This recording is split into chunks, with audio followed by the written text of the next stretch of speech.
So, let us begin. Let's recap from 2 weeks ago. You guys had been ambushed in the middle. Well, ambushed. Most people knew what the fuck was going to happen before it happened, but by a strange monster lady who seemed to share the same abilities to some creatures you had faced in the past by essentially creating some sort of magical darkness field shit. You essentially beat the shit out of her. I think only Barnabas got captured at least one time, but he didn't take too much damage. You guys managed to not kill her, but chase her off essentially because you did so much damage. Then proceeded to go back to sleep. Woke up the next morning, had a wonderful breakfast prepared by Barnabas, which lost all the eggs because a certain dog had to eat all the eggs. Not the dog's fault. The eggs were really good. I mean, yeah, technically it's not the dog's fault. So it's my fault. No, it's the owner's fault who couldn't control the dog, that's it. I mean, to be fair to Yarrow, she is like... comparing her to her dog would be comparing, like, a normal human being to a rhino. Yeah, honestly, you gotta blame comparison. You gotta blame the parents, but Casey's not here, so, like... It's true. Yeah, true. That's very true. Let's just blame Casey. It's Casey's fault. Yeah. Oh, sorry, Casey, if you ever watched the recording. But Bill Casey. Anyway, you guys had gotten up, had continued your journey, had run into a strange individual, some older man, dressed kind of like a priest in some very shabby, rugged robes. Strange symbol, no one could really identify, hanging from his neck. Kind of coughing a lot, but you had essentially given him a ride to the next village, the village you guys were essentially going to, that he was also going to, and he split off, but apparently had spread some sort of cough or disease amongst the party, some of the party members. But you guys had arrived in the village of... Why didn't I write the name down? That is the name of the village. Why didn't I write the name down?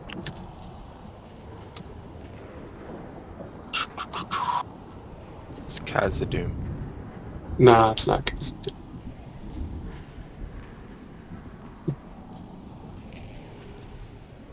I should just load the new fucking map up. They were having an alcohol party. I'm pretty sure it was Khazad-dûm. Oh, yeah. I agree with Will. Ah. Always customs. The village of Hannock, which was in the middle of some kind of, harvest festival, sort of Oktoberfest type thing, where essentially all the alcohol and food were free.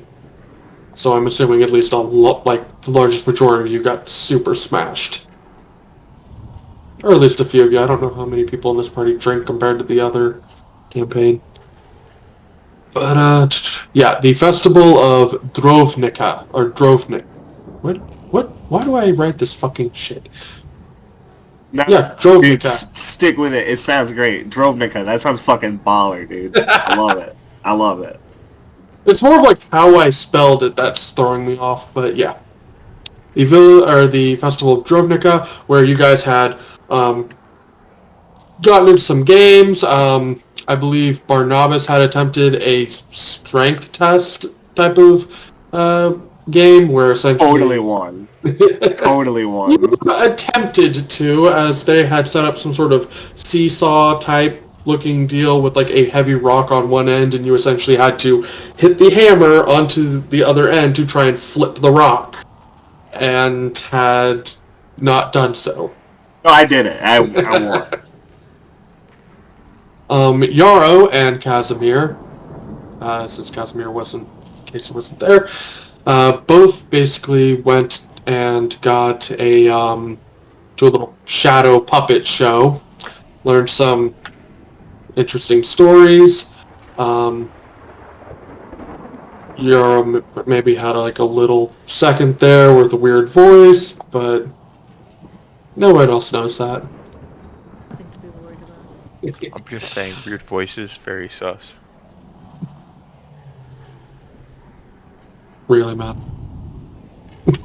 Anyway, Ash had done a drug deal and had managed to pretty much up her profit Eddie? from Eddie. Yeah. Eddie had managed to make a pretty decent profit.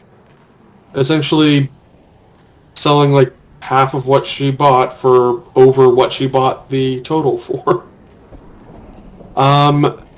Let's see. Then there was the drinking competition.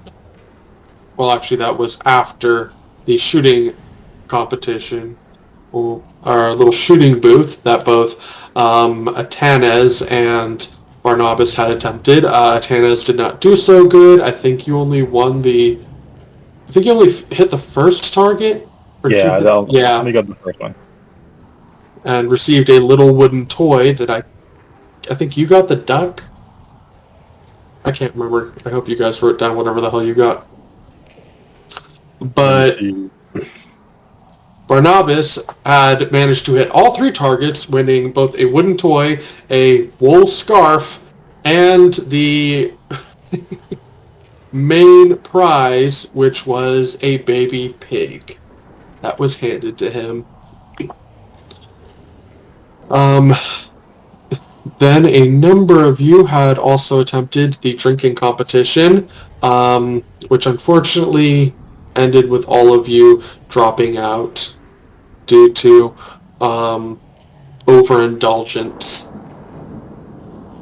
Is that what we're calling it? Yeah, I'm gonna say that because you could just be like, bad luck on your shitty Constitution saves. After that, you guys had all managed to go to bed for the evening.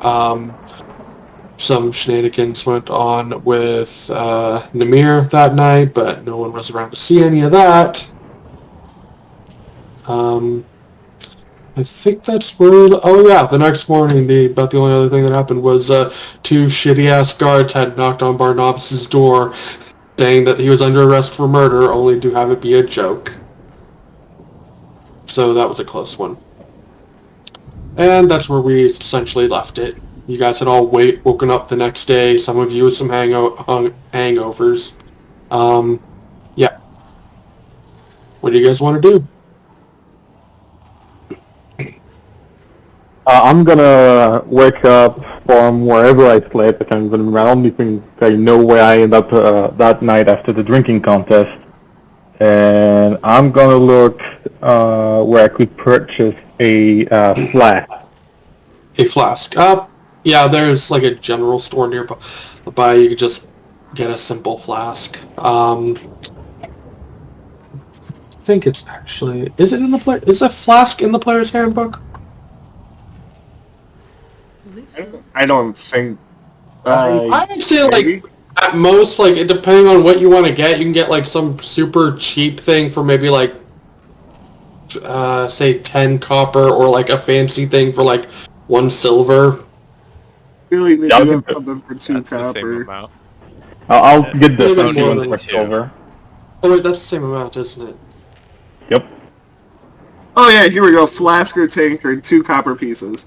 Yeah, so 2 copper pieces for like just a simple flask, or like 1 silver piece for a fancy one. Yeah, I'll get the fancy one for silver. All right. I think you said last time you were sleeping in the wagon, right? I think that's what I said. Yes. Alright, because that's where I ended up sleeping, so I'm gonna probably follow you that morning. I'm looking for someone to buy, like, a pound of salt and a pound of garlic. So you're looking. Okay, so you'd probably just you would basically just find like a grocer person, so like someone who's just selling seasonings and for garlic and garlic and salt. Yeah, those are pretty heavy thing. You find someone. You find a sort of market stall where someone is selling basically a bunch of seasonings. But for a pound, probably say a silver piece for each. Okay. Because salt and garlic are actually pretty, salt is very important and is probably pretty expensive this close to winter. Garlic also probably being... I'll just give him a gold. You're overpaying by like 8 silver, but okay. It's like, Generous. alright. And hands you 2 big bags. And I'll load those up on the wagon. I'll actually slip some onto my person. I'm just gonna have a little bit of salt and garlic in my pocket. Alright. Do we have a communal gold thing, or am I just broke? I'm trying to figure this out. So we got from the chest that we got from the bandits that ambushed us. We got 136 gold, 260 silver, 360 copper, and I believe we put all of this back into the chest, and the chest is at the wagon, so it's a communal. So we need to write that on our wagon. We put that down. Yeah. What was the numbers again, Simon? So 136 gold, Thank you. 260 silver, Thank you. 360 copper. Okay, it is recorded in the travel wagon's inventory now, guys. Alright, awesome. Been recording. We're good.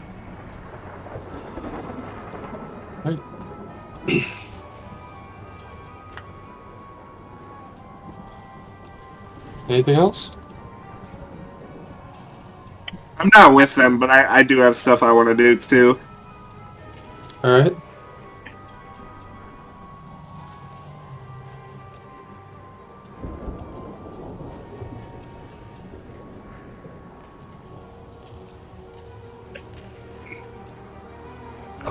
You're at nice, I think. So. Alright, so the first thing I want to do is when I leave the hotel room, I'm gonna head out to the wagon. And I'm assuming K-Jax slept out in the wagon because she didn't say anything about getting a hotel room. So I'm looking for K-Jax. Alright. K-Jax! K-Jax, are you around? Hey, Jax, yeah, you hear Barnabas yelling your name. I'm just sleeping. I'll hop in the back of the wagon and kind of shake you awake, K-Jax.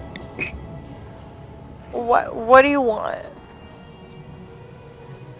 So, I woke up this morning. I don't really remember yesterday very much, but look at this. Look at this.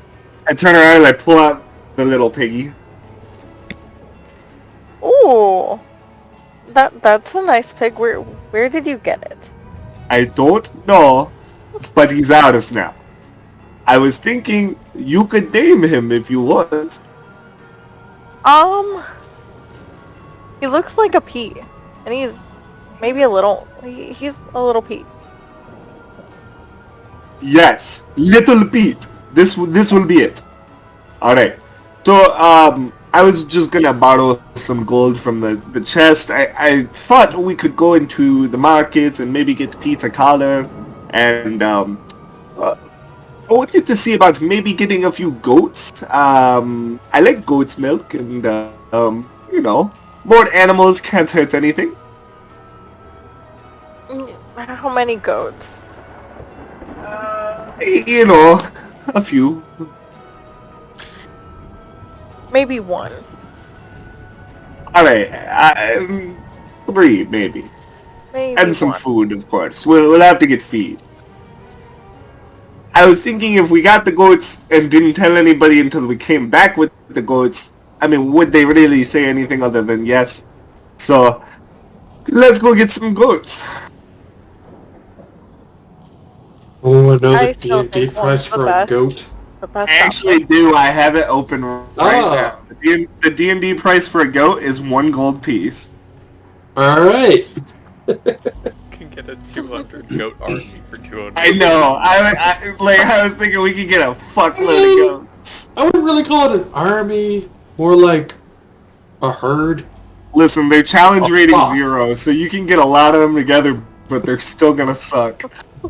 I mean, they have 4 hit points each. We could create like a fence of goats. So yeah, I'm gonna go look. I want to get a collar for Lil Pete, and then I want to get 3 goats if I can. 3. Well, one of the main issues with getting the goats would be that with winter being so close, most farm animals have been sold, slaughtered, or people who currently have them are keeping them. But I would say, after some searching, you find one person who is willing to sell 2 goats. How much do they want for the goats? They want 5 gold each. Oh, come now, 5 gold a piece. That's a little bit pricey, don't you think? I mean, look at them. They're scrawny. I doubt the milk is very good. I would do 3 a piece. Come now, 6 gold. That's a better deal than you'll get elsewhere. Make a persuasion check.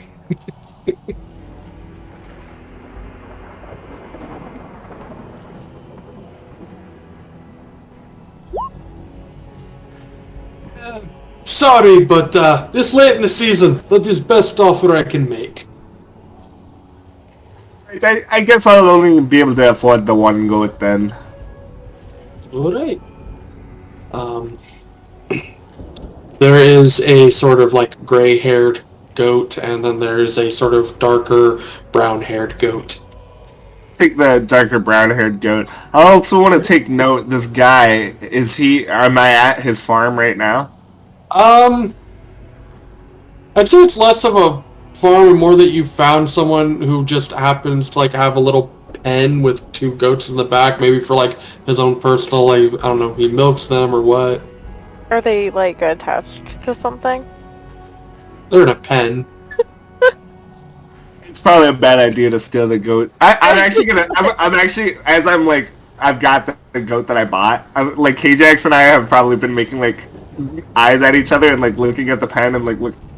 I'm just gonna say to K-Jax, it's probably a bad idea to steal this other goat. Alright, thank you, man. Everyone's gonna leave. Right? We could have done it. I know, but I feel like if we cause shit in every town we go to, the people aren't gonna want to be friends with us anymore. We don't need friends. We have Lil Pete. How much did I need to pay for Pete's collar? And also, what color is it? Okay. I mean, there aren't really a lot of people in town who sell collars. I might can be look able for a to- dog collar, you know. I mean, yeah. Probably, most of them are probably just like a standard sort of like leather collar that's like a brownish color. There's not a lot of fanciness in this village. Fair enough. What's that, like a gold piece? For just like a little strap of leather, 2 copper, maybe. Alright. Like, it's just like a tiny strap of leather. It's not like it's not like they had to work very hard to make it. So yeah, K-Jax and I are gonna walk back towards the cart now. I'm walking the new goat. I'm assuming he's got like a little twine or rope or something for me to lead him with. Yeah. And then K-Jax, I definitely would have handed her little Pete to hold. Yeah, I'm just holding him.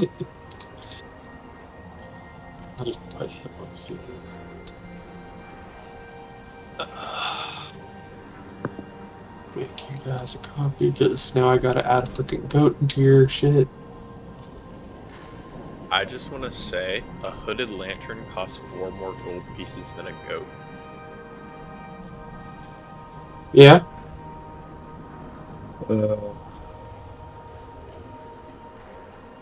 Goat cost nothing. So I will go ahead and put this into your guys' So inventory. Barnabas is definitely going to explain his reasoning for getting a goat to you guys when we all meet back up. Yeah, I hope so, because... like, I see Barnabas coming back with a goat. There you Barnabas, go. what are you doing with the goat? Well, you know, I was thinking if we are to continue journeying across the land like this, it'd be good to have some fresh milk and, you know, when we get to, you know, a city on the coast or something, we could probably sell the goat and make a little profit. Yeah, or we can eat the goat if we need to. I suppose. I'm not too into the idea of eating my friends, but Well, I'm glad I if know you have that no about choice. you now. Only if we have no choice, Barnabas. I would not suggest to eat your friend if there are some other possibilities, of course. By the way, how's your little piggy? Oh, you know about Little Pete?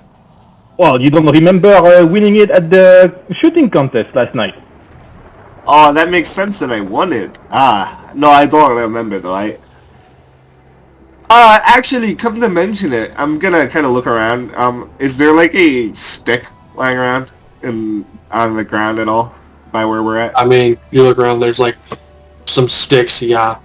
I'm gonna kind of pick up a stick and I'm gonna kind of trace as best I can from memory, which it probably looks like ass, that symbol, the anchor symbol in the dirt. Does this mean anything to you? Does it mean anything to me? Make a history check.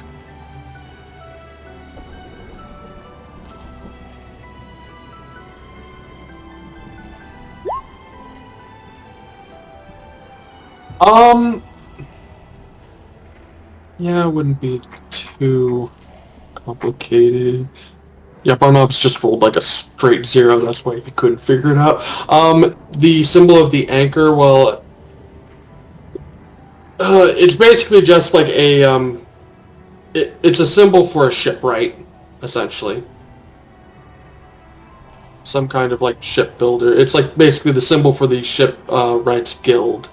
It's like a company's Yeah, logo, there's like something like that. Yeah, it's like a main symbol for like an actual shipwrights guild, but most shipwright guilds have like, at least within the Empire, have a symbol of an anchor, but depending on like what embellishments are on the anchor, it can like vary between companies. So you're not really sure what company this is, but you know that this guild symbol pretty much indicates they are a shipwright. So I'm spending, you know, because obviously Barnabas, I don't know if Barnabas' drawing is really well done. You know, I'm turning around, looking at it for a couple of seconds. Oh yeah. I can't remember the actual guild, but this symbol is the shipyard guild, probably on the coast. I can't remember which one, but yeah, that's where it comes from. Where did you see it? I don't know that I did. I woke up and I had like a hazy memory of maybe something to do with this symbol, but I mean I probably just saw it a long time ago and, you know, dredging up old memories and all that, telling all those stories. I mean, with your background, that's more likely that you've seen it. Yeah, I'd see. Yeah, most likely. Yeah, or in a harbor or in a port somewhere. And I've certainly been through some ports. No, yeah, and see that anchor symbol is common to all the shipyard guilds in all of the Empire, right? Yeah, basically every shipwright guild usually uses a symbol of the anchor, but depending on what company it is, anchor usually has different embellishments. So this one particularly is well, actually Barnabas was pretty drunk, so I probably won't go into any heavy detail. Alright, so yeah. On a separate note, the guy who sold me this goat definitely overcharged, and he wanted to sell a second one for the same price as well. I was thinking maybe we go rob him a little. I mean, you know, on the way out. I mean, don't you think one goat is enough? You want a second one? Not for Yeah. 5 gold, I don't. Oh, But yeah. for free, sure. Yeah, I'm not sure. You know, those people are very nice. I'm not sure it's a good idea to steal a goat from them. They will need it for the winter. Yeah, right. I'll talk to somebody else about it. Hey, Namir, what you doing? Oh, you're back. Long night. What's up? You wanna go steal a goat? You didn't want to steal it when we were over there. Yeah, that would have been too obvious. Come on, that's Sure. that's how we got caught and had to kill that guy. Oh, I mean, not that. Here first, and I'm gonna grab some salt and I'm gonna try to put it in one of your pockets. In one of my pockets. I'll let you. Just kind of look at you like, are you assaulting me? Only in the most figurative sense yet. Nimir, why are you trying to season Barnabas? Are you trying to barbecue him later or what? It's a form of protection. That makes much more sense now. That's fine. Okay. Is it like a protection from smell? Have I been stinky this whole time? Well, I don't think the salt would smell much better, but Has anyone seen Anyway. Yato? Is Yato awake? I don't know. Have you seen her big dog? If you see the dog, usually she's not too far from it. Just probably with Sorokba.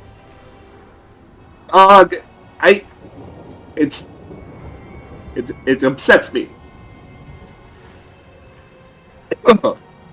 Hey, did you all want to get some breakfast maybe before we left town, or should we just hit the road?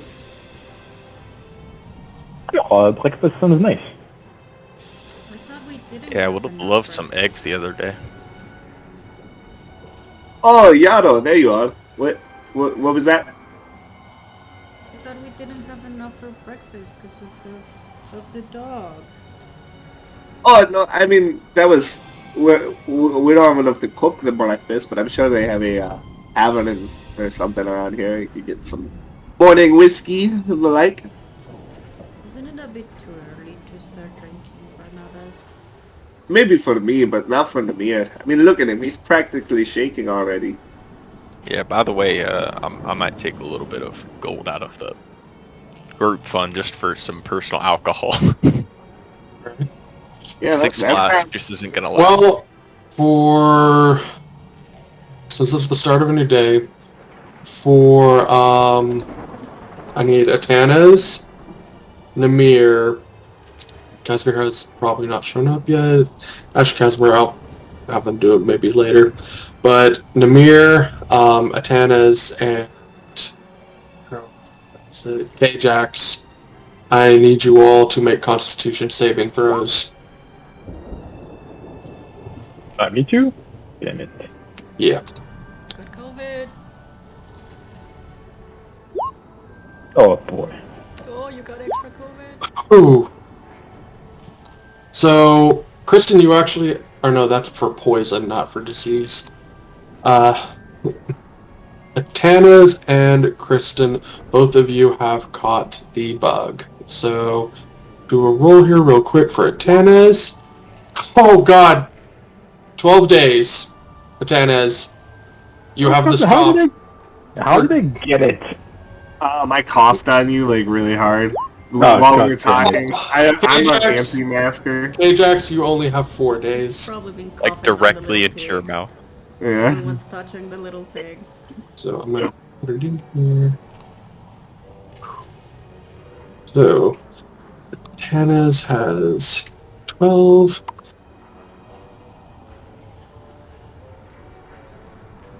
Barnabas is craving some cheese. He wants to get some stinky cheese from the tavern, for sure.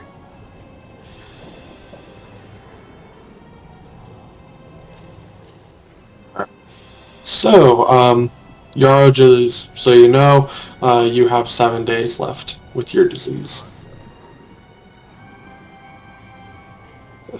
You guys might need to see a doctor. God. And what it does, it gives you guys disadvantage on dexterity stealth checks, and not constitution saving throws, constitution checks, which I had to actually look up to see what those are made for, and apparently I can have you guys make those for, like, if you're trying to travel far distances, if you're trying to hold your breath, and shit like that. I'm So- going the way of Arthur Morgan. It ain't as bad as that.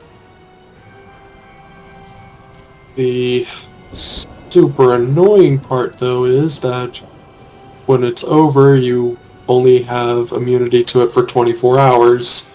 So as long as a single person in your party has it, it can continue to spread, even after some of you guys have gotten better. Even if we pass the check? Gotta get a booster. I mean, yeah, actually, unless you guys pass the check. Basically, if, like, say one person has it for 2 days, but another person has it for 4, they get past that, the person with 2 days gets past the 2 days, they're immune for 24 hours, but there's still that 4th day where they can catch it again. Got it.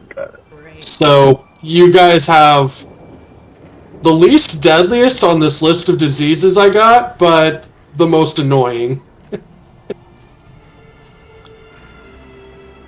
So yeah, you guys might need to find a doctor at some point. A doctor. Or a healer, or anyone who can remove disease. Can Barnabas remove disease? That's a genuine question. Does your feet? Nope. Great. Damn, I was hoping. I didn't know if the feet, whether or not be like, oh yeah, you can remove one like condition or whatever type shit, but nope. You can still heal people though. Right. That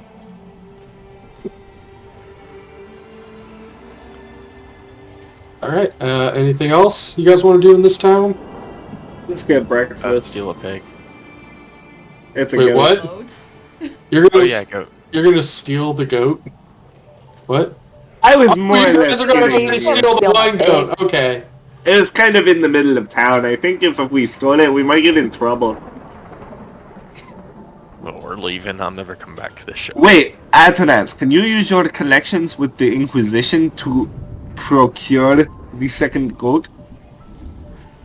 I can try, but I have my doubts. But I can try. I'll try to see if I can get a goat. Alright, you go get the goat. We're gonna go have some breakfast, okay? What is Uh, the goat name? I was thinking that, Namir, you can name the goat. I don't wanna. I don't like naming my food. What? You just say it was your fun, not food. It can be both things at different times in its life. Fair enough. I can't really think of a name for it at the moment. Alright, the goat's name is Nobody. Okay, so we're gonna eat nobody. Exactly.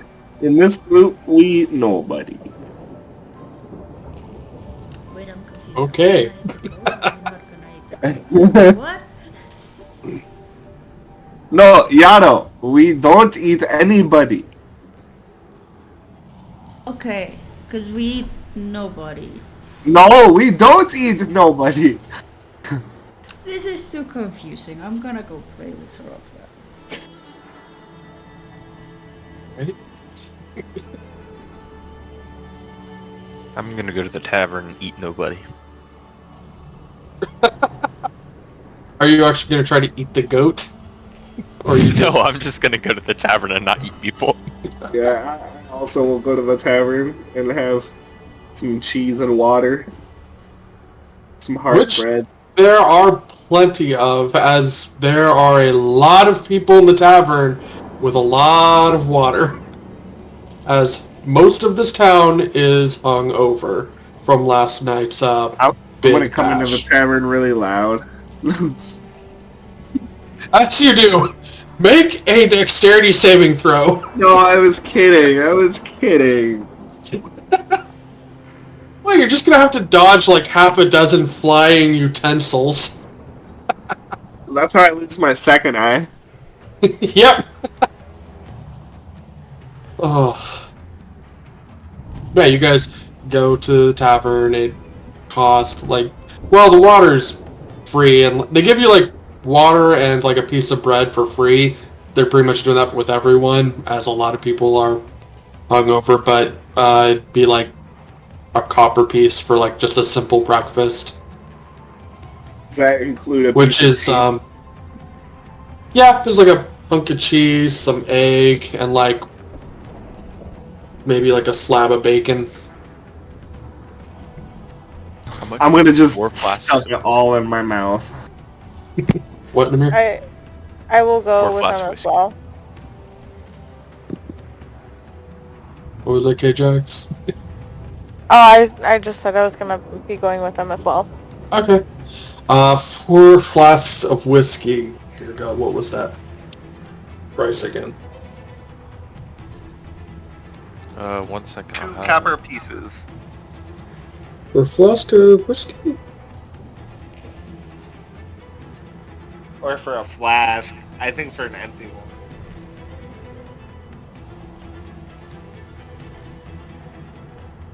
I can't remember what it... Fuck, I'll give him a platinum and tell me give me the good shit.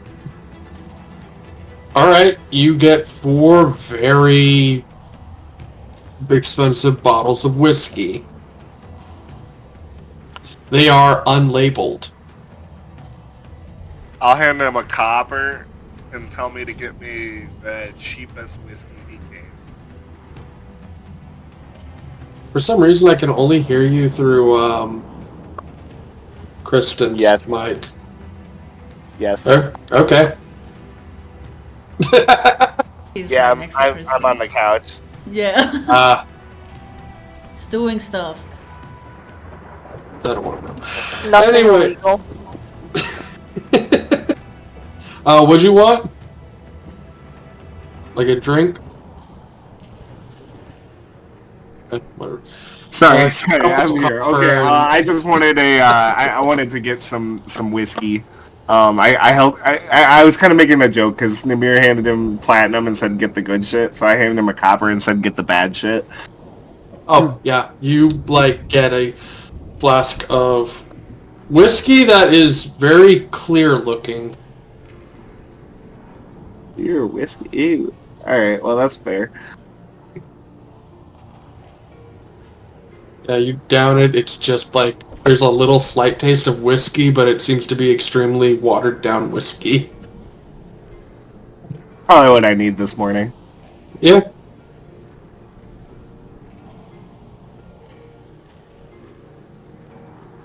But, other than that, you guys get some breakfast, some whiskey. Some non-alcoholic drinks. Yeah, which they have. I'll get an extra portion for Soroka. Alright, which he gobbles down in like less than a second. Seeing that, I like look at my plate and like the only thing that's left is a strip of bacon. I like grab it and I go to like hand it towards Lil Pete, and then I'm sure KJX gives me a look and I'm just like put it back on my plate. I take the bacon and give it to him. No, he can't No. eat bacon. No, I think I'm- that it would be good for him to try it. That's mean- cannibalism. Pigs will He actually doesn't know eat that. other pigs. True, but not little ones and cute ones. Ajax, Okay, what the okay, fuck? okay. Fine, I won't. I will take the bacon and eat it. It's Myself. really good bacon. Yeah. Did you just eat my bacon? Yes. Thank you.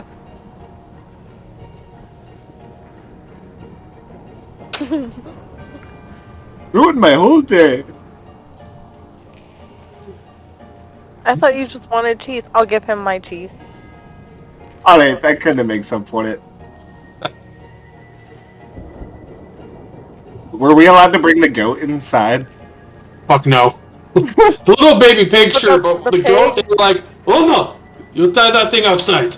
Oh, but that's nobody. Well, that's a goat. You're a goat. I mean, I know I have the facial hair, but fuck you.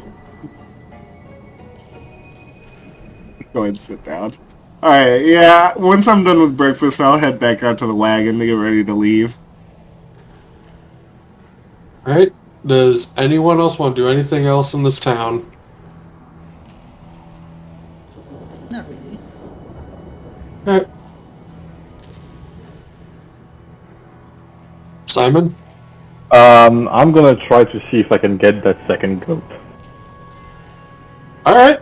As you head to the same person that, Barnabas had bought the first goat from, you just see a man sitting there next to a pen with a single goat. Good morning, friend. How are you? Hungover. Yeah, I get that. Great party, by the way. Great festival. Amazing. Always. Lovely. Is that good for sale?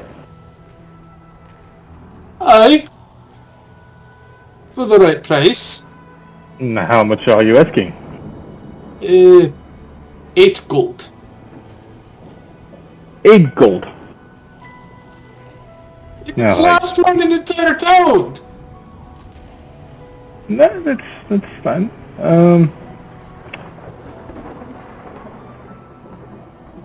Sure. And how much would it be for a member of the Inquisition that absolutely need that goat?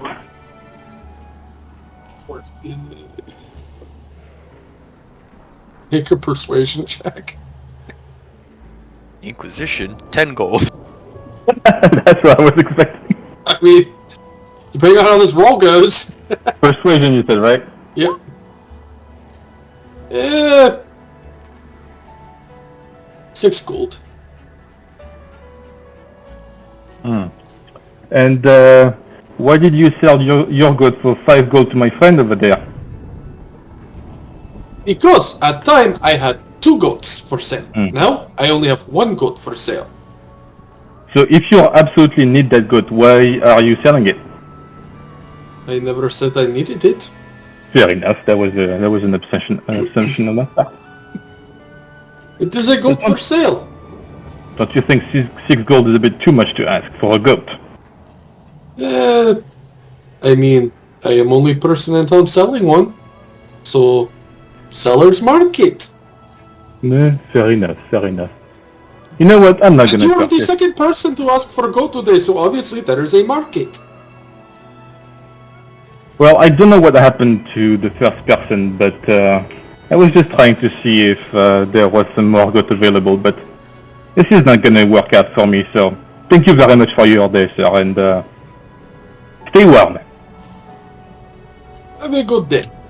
You as well. And I go back to the wagon. Yep. Well, being a member of the Inquisition really is useless. Ow. He got the price down.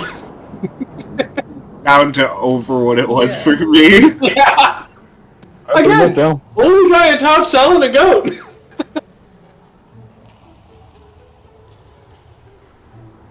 But yeah, you guys all meet back up at the wagon. Basically, get your oxen set up on the wagon, and begin to head out of town. Though I should probably point out, as you guys woke up this morning, there is actually a heavy overcast this morning, and it is much colder than it was the day before. I'm gonna wrap my new scarf tight. Yeah. But, basically just need to know who is driving. I'll give it a go. I mean, Yara can try, but I So, think that's a good idea. who wants to go? Namir? None. Adams? Tanner, I mean, I you don't- wanna... Doesn't matter. If Nimir wants to go, I'll let Nimir, but if not, I'll just drive. Anyone sitting I up front don't with give a them? No. Who wants to sit with the rat? Nobody. Yarrow can be the co-pilot. Yeah, we are you. Sit up front, and there's like Atanaz, who's like this, if I remember correctly, a tall person, relatively I'm tall. like 6'1", 6'2", yeah, just Yeah, next to Yarrow, who is like not even 2 feet. yeah, pretty much. 18 inches? Yeah. Yeah. Very small. One could almost say tiny. So for you, Atanaz, I need you to roll a d20. Just straight D20. Yep, just a straight d20.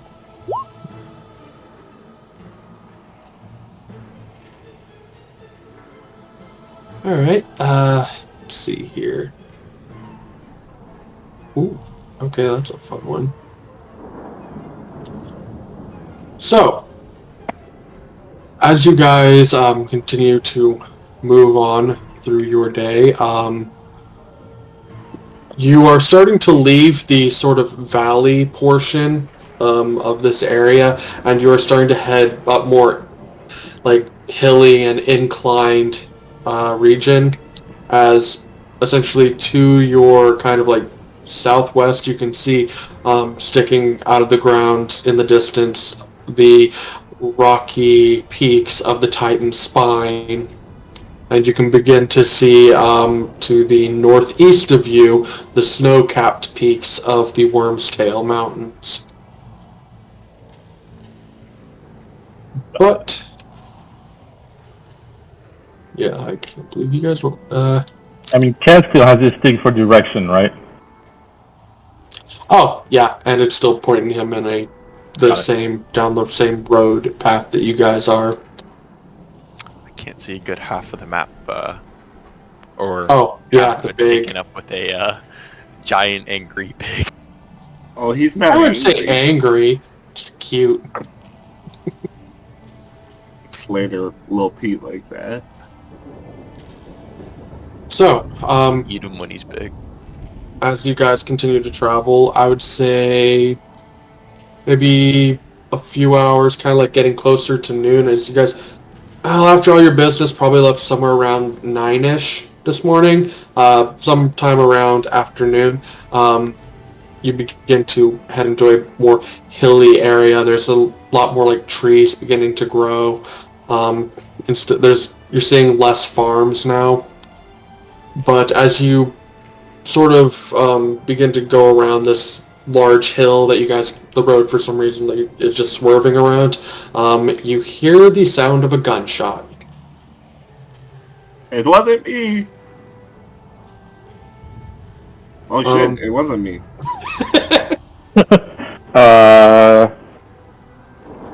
Alright guys, did you hear the gunshot just like me? Atanaz, of course we fucking heard it. Alright, no need to be rude. Just making sure I'm not hearing things, alright? You hear another gunshot. You hear another gunshot and some yelling. Since you have not said that you stopped, Oh no. curve around the hill, and what you see looks to be a small caravan of 3 wagons that are currently being attacked by a group of individuals. A large group. Try to get back in the wagon while moving, I guess, because we're not stopping. I'm stopping. I'm not going towards the fire. I'm either stopping or slightly going, like on the straight line, but like not getting any closer. Well, here's the thing, because as you get around the hill, the combat that is currently going on is less than 70 feet away from you, as it is literally right as you turn around the hill. And as you do, a pair of individuals who are firing down with crossbows at these wagons suddenly see you and begin to point and yell at you. Oh fuck it, it's on. You're gonna So have sort I of need to barking at them menacingly.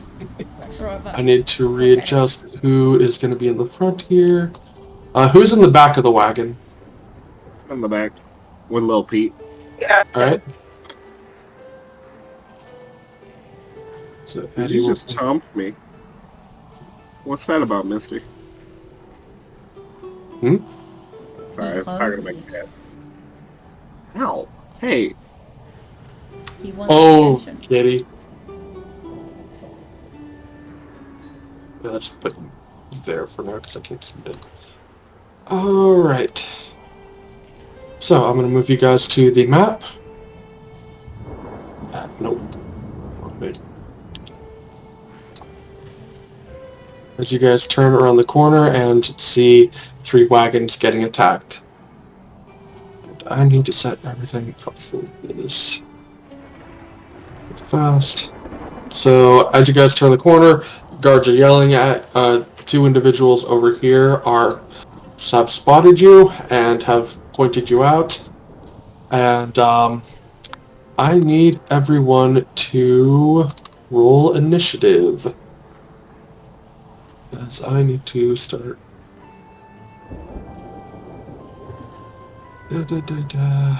Rifleman. Let's go. Nice. Guards. I can't select my character right now. You can't? Oh, is that in Oh, the I'm way? on ruler. Never mind.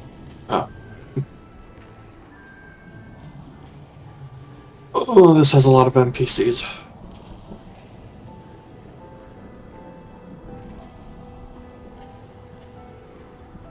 Are we playing Kaz Alright. and Eddie today, or are we just... Yeah, I Hey, my will... Discord crash. What? Oh, I Oh, think you froze, yeah, my Alex. Discord crashed. My internet crashed. Can you guys Oh. hear us? Yeah, oh, we can hear you. So, I will play... Actually, I think... Alex, I think you still have control of Casimir's if you want to play Casimir. If you can get your internet working. He can't. He's not on. He's trying. Oh, It won't let him join. Like our connection. You guys keep cutting in and out too. I can't hear you. oh shit. Oh dang. You might need to restart the router or something.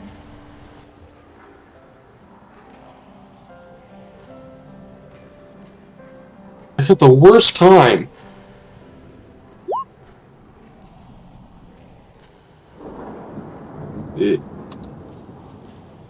Alright. Well, I gotta roll a whole bunch of initiatives anyway.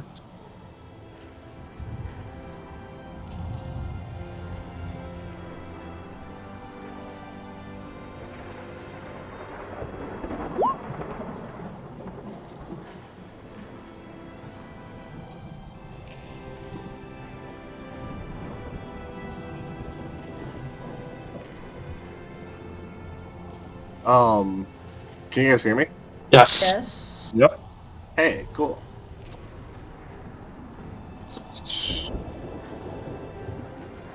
Oh no.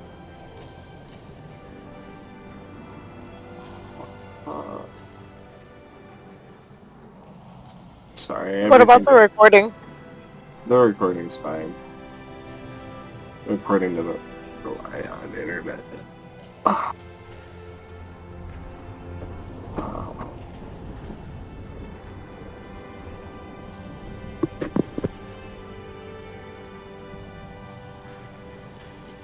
Okay, let me roll my initiative. Sorry, I gotta get back in the roll 20. It was... You're good, man. I did say there, I think you still have control over Casimir's character sheet if you want to play him. Sure. Alright. He rolled a 10 on his initiative.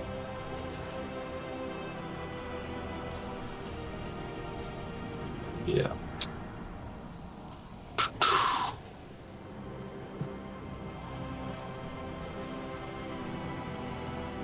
Oh yeah, I should probably roll the bad guys into the initiative.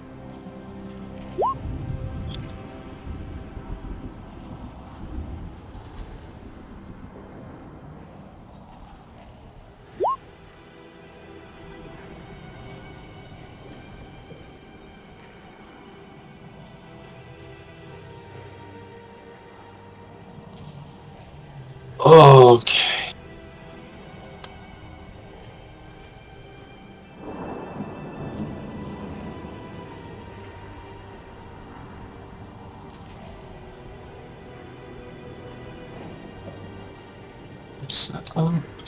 All right.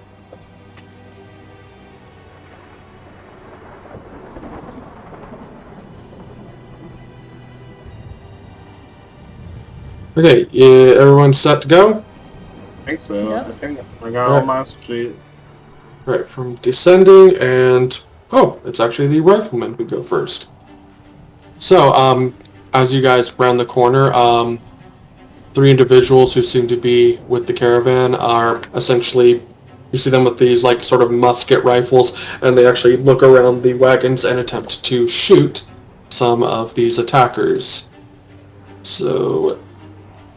This guy will attempt to shoot that guy with the musket. Oh,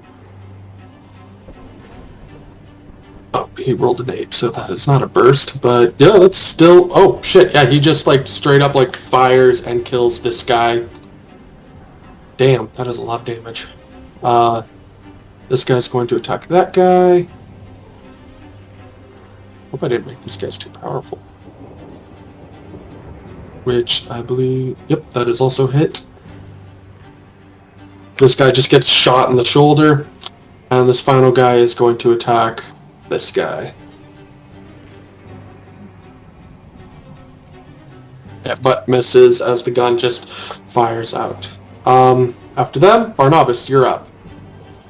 Okay. I am going to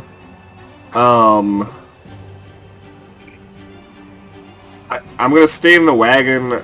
All I'm gonna do is ready in action to shoot if I see a bandit that's in range of my gun. But not my secondary range, only my good range. Alright. I also am gonna call out to Atanat. Can I see at all what the fuck's going on? You essentially see 3, well, you're in the back of the wagon, but if you, like, poke over the side, you see these 3 wagons. The actual, like, well, you're too far to actually see anything, but yeah, you just essentially see what look to be guards hiding behind the wagons, shooting at these ruffians, essentially. They look... I'm gonna call out to Atanat and just be like, hey, can we go around this?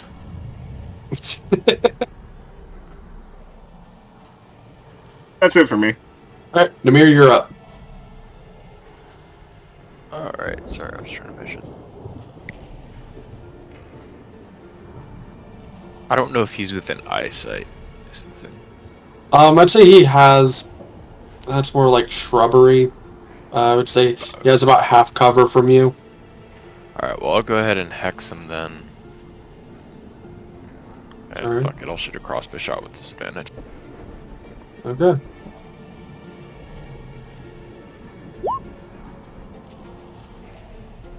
Oh, I have those guys set to GM only on their rolls. Shit. That still hits as, this one? The lower one? It was the closest one to me, yeah. Okay, yeah. And 1 from hex. Ooh. So, -9. As you fire a cross bolt and just see it kind of like nail into like the side of his shoulder, like almost onto his neck. Like he just nails into there. He's like, more of them! Oh, sorry, Barnabas, I think I was a little preemptive there. Damn it, how are we get...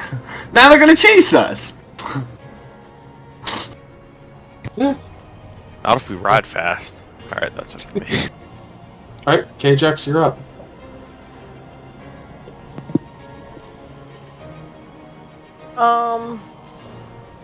K-Jax is going to grab Little Pete a little harder, or, closer, and,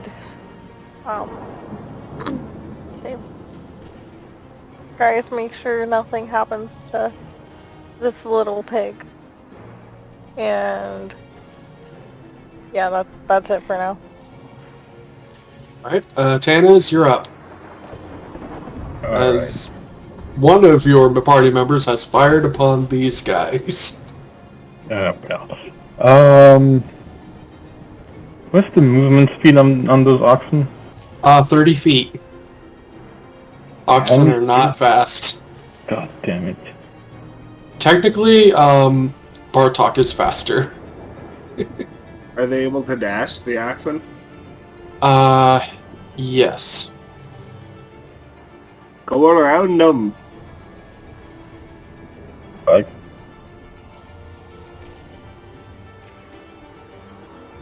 You're gonna go off-road?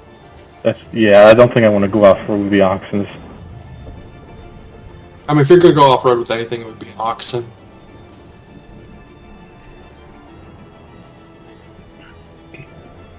I mean, with those three, like, It's like heavy Oh. shrubbery, so you would get like some cover. okay, yeah, so Maybe.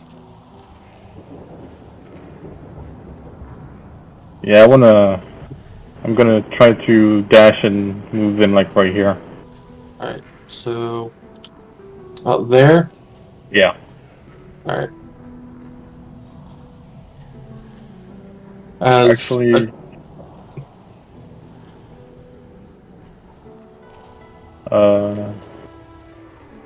yeah, that's it right there.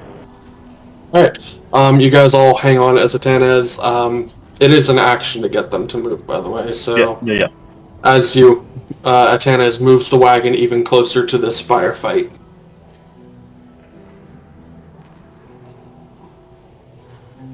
I think Barnabas, if you're...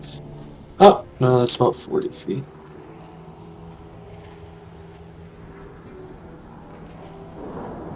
Oh, yeah, no, and my pistol's range is only 30 feet for the normal range. Fuck it. Alright, I'll shoot. Alright. I know I've got disadvantage, but I'll shoot.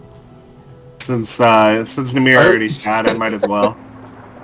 As you look around, see a already wounded person and fire. Unfortunately, the bullet just goes through some shrubbery. Alright. Next up is the bandits. Who, well, probably start with the ones that are near you guys, as you have attacked one of them. This guy, is going to attempt to fire back at... Well, yeah, he last saw Barnabas sticking out the wagon and firing, so he is going to shoot a light crossbow at you. Do I have cover since I'm in the back of the wagon? And behind shrubbery? Yeah, since they have cover, you guys would technically also get cover. I'm going to give you half cover for the shrubbery, because since this is all within 6 seconds, this would have been when he would have shot at you when you, like, came out of the wagon to fire at him. Mm-hmm. So, yeah, so that's, was that a +2 to AC? Half cover?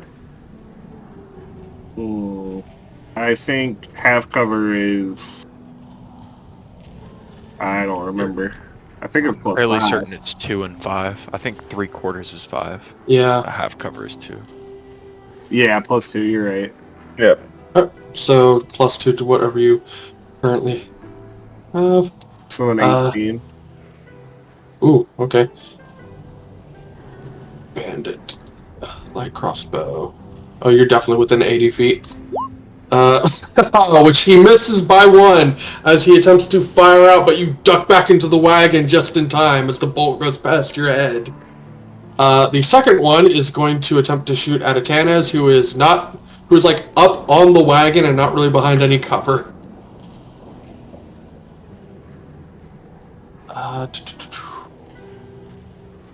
damn, I should just keep this damn sheet up. So 22 hit? Slightly, yeah. Yeah, you just look over and you see a crossbow bolt just nail you right in the side. Ooh, as you take 9 points of piercing damage. Right, now for the other bandits. They're all behind cover, so these are all going to be with disadvantage. So that guy's going to try to shoot at the asshole who shot at him. he does not hit Are you talking about me or one of the riflemen? the rifleman. Okay. Let's see if anything here hits. So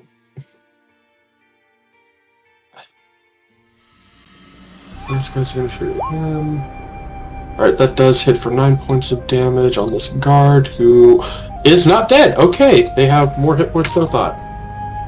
But he is close. Other one is gonna shoot. Misses. Okay, these guys are actually going to move up. Oh, goddamn. 5, 10, 15, 20... 5, 10, 15, 20, 25, 30. Yeah, I think he has enough. That's difficult terrain, so he's just gonna like climb over and try to get back towards there. And these guys are... Actually, those 3 guys are gonna stay near their boss. But I would say these 2 are... No, they're probably gonna stay where they are. They're a pretty good cover location. Yeah, they're not really... Yeah, I'd say that's it for the bandits for now. These 3 just seem to be surrounding this one guy who looks a little bit tougher than the rest. Casimir is up next. Okay, so he's gonna... No. Use...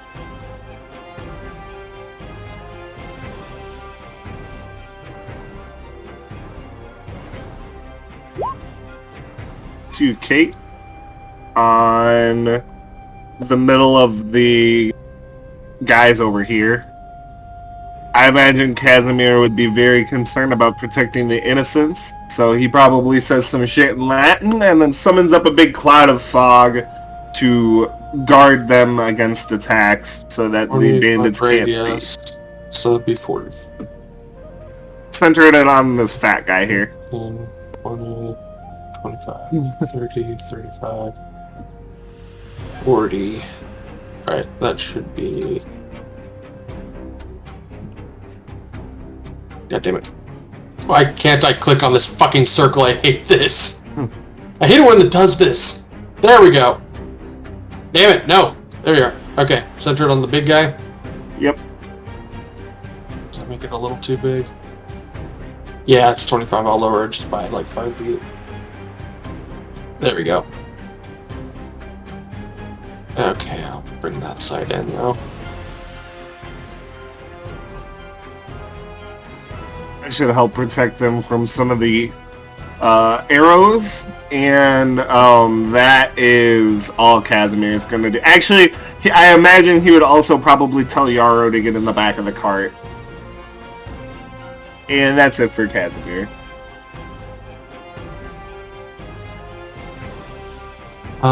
Next up is the bandit captain, who, now seeing new people joining the fight, is going to...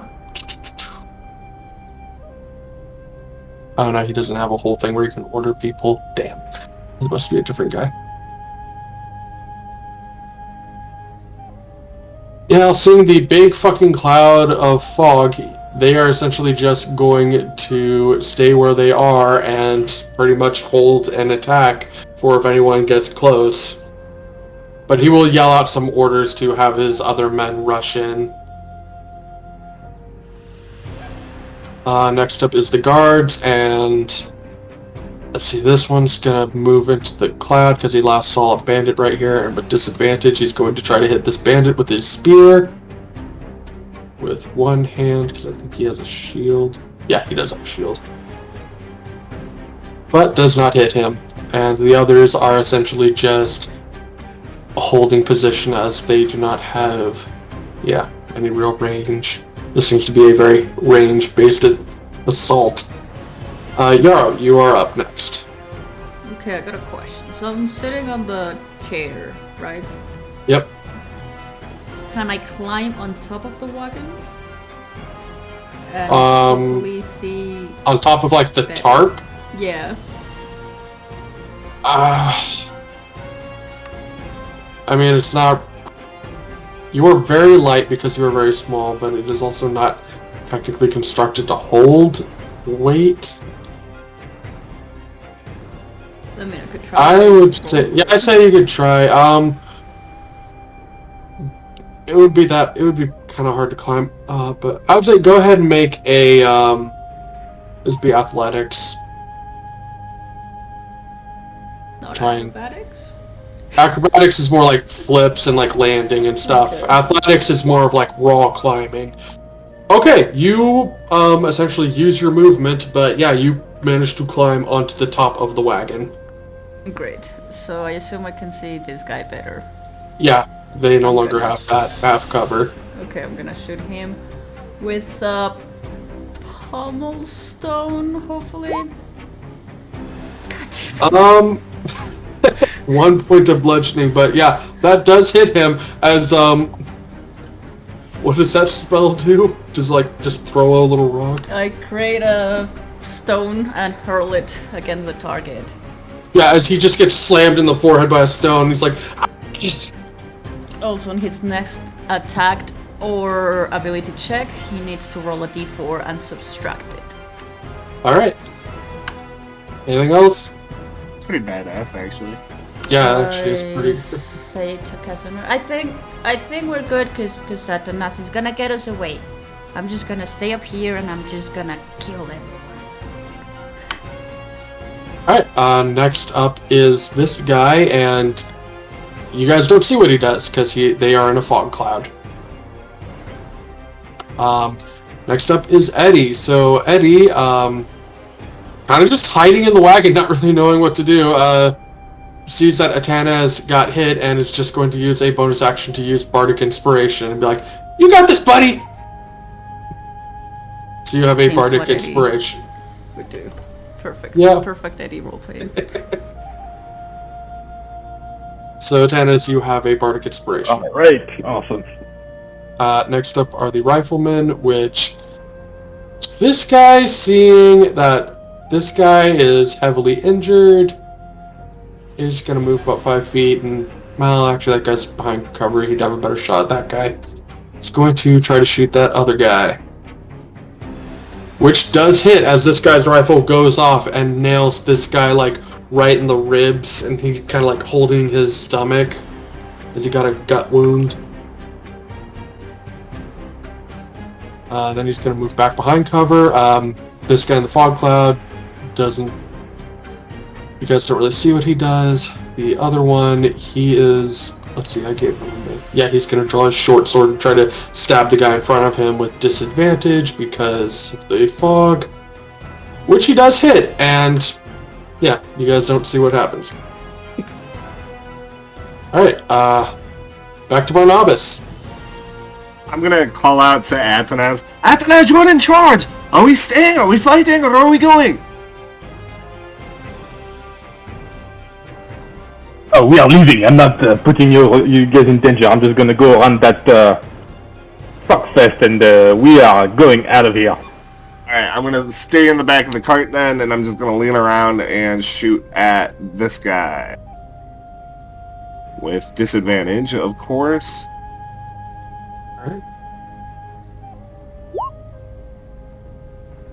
Unfortunately, that does not hit as you fire and the shot just goes wide. That's it for me.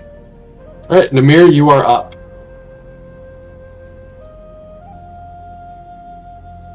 I mean, I'm probably not going to do anything if we're going to run. I'll hold my action if anyone gets within 30 feet. Alright. Ajax, you're up. Yeah, I'm just gonna hold Lil Pete in my action. Alright. Atanas, you're up.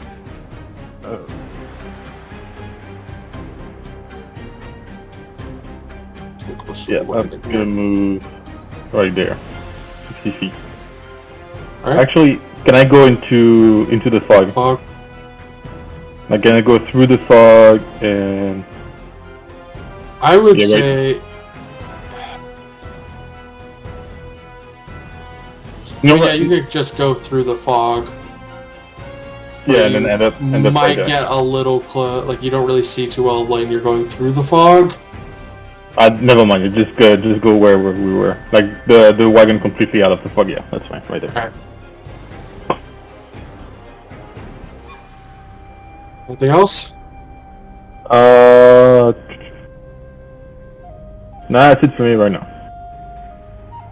Alright, next up is the bandits. So these two, seeing you guys trying to escape, are gonna move 10, 15, 20, 25. And they are going to fire their crossbows. Let's see here. Let me check something real quick.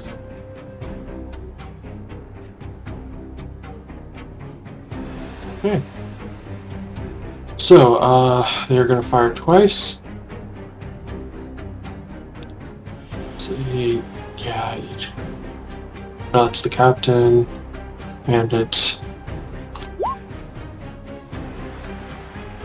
Not with disadvantage normal, but that still hits. Alright, so as you are bringing the wagon around, you see the guys pointing up and they fire, but they do not seem to be aiming at you as one of your oxen takes 2 bolts. And lucky for you, oxen have 16 hit points. Or 15. Yeah, I need to pull that back up. Yeah, 15. So one of your oxen is currently injured.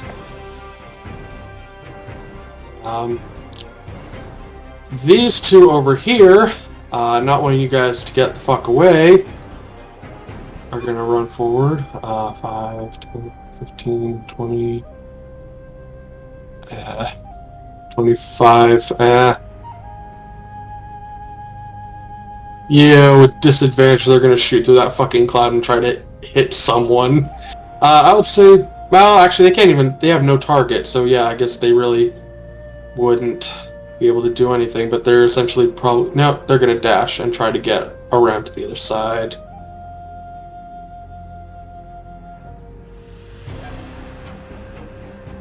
To over here. And then these guys are gonna hold their movement for when the captain goes. Alright, Casimir is up next. Casimir is just gonna cackle to keep Keeping the the... Alright. Next up is the captain, and he is going to use his movement, which is going to get the other guys to move at the same time, since they held theirs.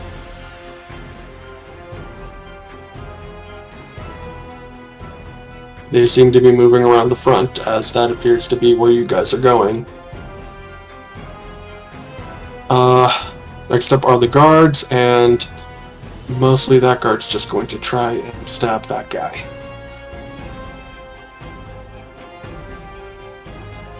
I don't think a 12 hits. Oh, no, a 12 does hit, and yeah. Other than that, the guards are essentially probably going to move in here around this guy. And that's it for them. Yarrow, you're up. As you are now on top of the wagon, as it is moving, I want you to make just a dexterity check, as you are standing on top of a very flimsy thing. Atanas, as you are moving this wagon,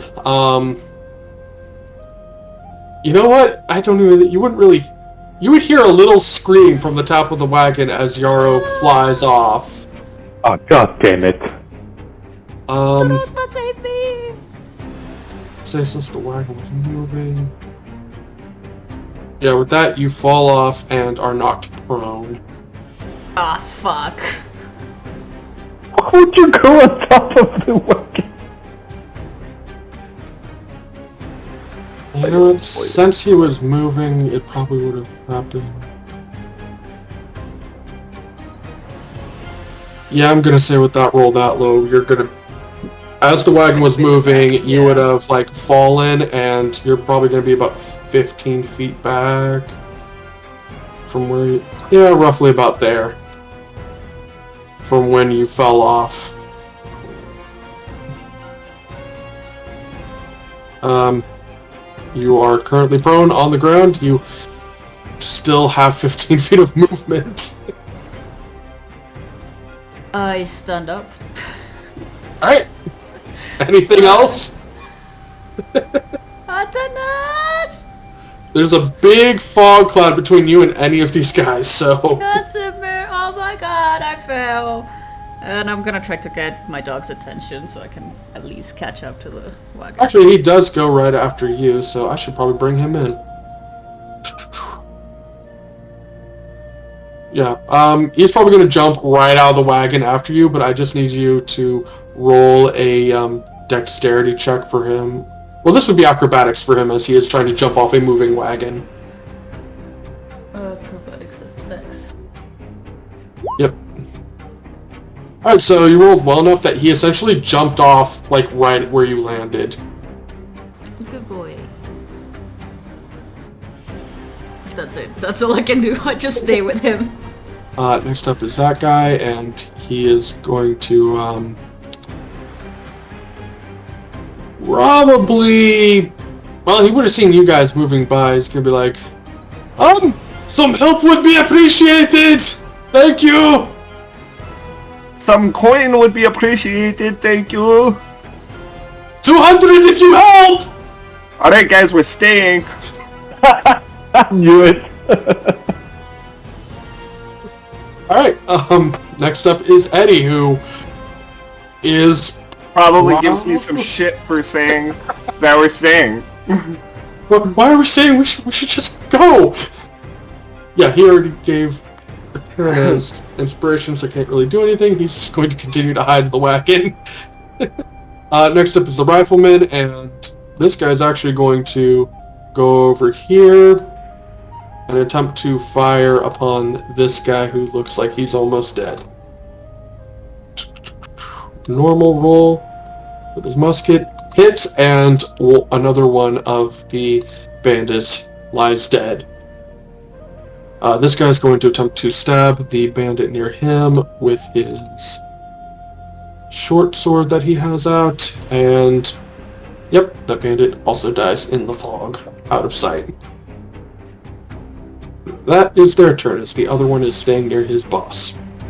Barnabas, you're up. Okay, I am going to leap out of the wagon, and then we're going to go, so that was 5 feet, so then 10, 15, 20, Barnabas, you're going the 25, wrong way. 30, and then drawing my sword and pistol and facing down the two bandits who shot our oxen. Who the hell shoots an animal, you filthy bastards! And then I'm gonna action surge and dash. 15, 20, 25 more feet so that I can get right up close and personal with these guys. Alright. I'm gonna swing my cutlass as I come in, as I'm just big ol' slice. Alright, you come in and essentially, like, this guy tries to, like, come in and cleave at you with his scimitar, I think. But you just dodge out of the way and bring your cutlass and just slash him, like, right across, like, kind of like where the armor meets the neck, like an opening, and you just slash across him. Without looking, I'm gonna point my pistol at the guy next to him, the other guy, and shoot. Woo! Damn! Okay, so and that's like 4 points of damage. I bursted on that other die, so I get to roll another d6. Mm-hmm. Yep. It didn't matter if you could have rolled a 1. Like, you just cut this guy almost near his neck, and then you just point your pistol, like, almost not even looking, pull it out, point at this guy's forehead, which... Oh, wait. Do you have disadvantage on close range? You don't, No, I do not. I do not. You just pull out your pistol, like, point-blank range on his head, and his brain is like, half his head is just missing now, as That's it what they scatters get. across the grass. That's what they get Like, for attacking our oxen. To finish off my turn, I'm just gonna, like, look back at the guy who I sliced, and I'm just gonna say, "Run!" And that's it. Make a, what's that check? Intimidation check. Yeah. Like, I'm gonna fucking kill you for that. Doubtful. No, Namir, you're up.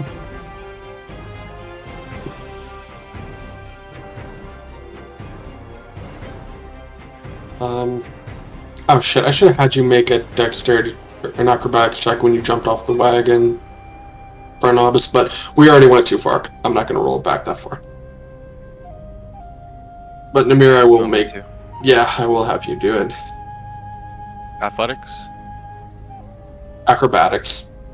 Because this is actually like just... Yeah, you land fine. I would have been good anyway. That was me. That was my 18. So... Oh, I thought that was... Yeah, you're still good. Yeah, no, the acrobatics is one of my main skills because it's like a pirate thing, I feel like. So Oh, hell yeah. I would have been fine doing that. I'm going to... That's how they get you. Mm-hmm.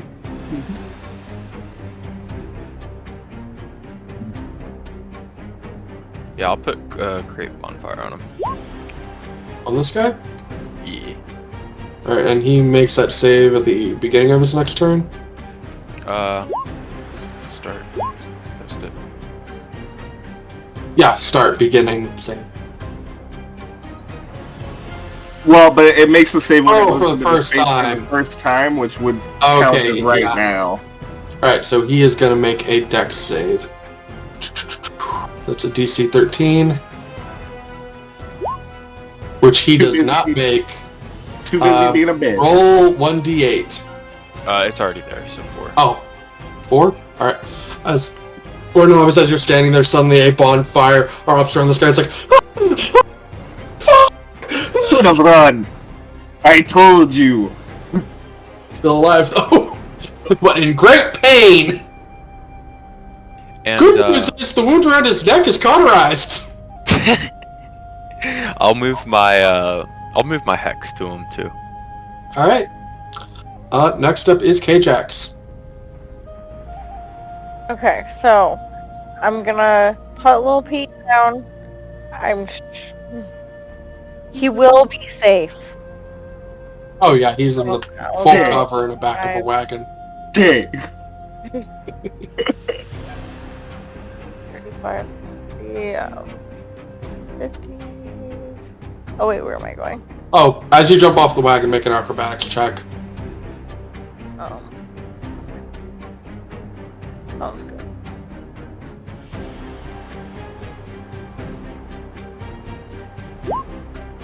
Yeah, you're good. Okay. Also, as a bonus action, I dashed. Okay. And then I will attack the dude, because, you know. Alright. You don't even need to roll sneak attack as you just come in and just push your rapier through the other side of his neck.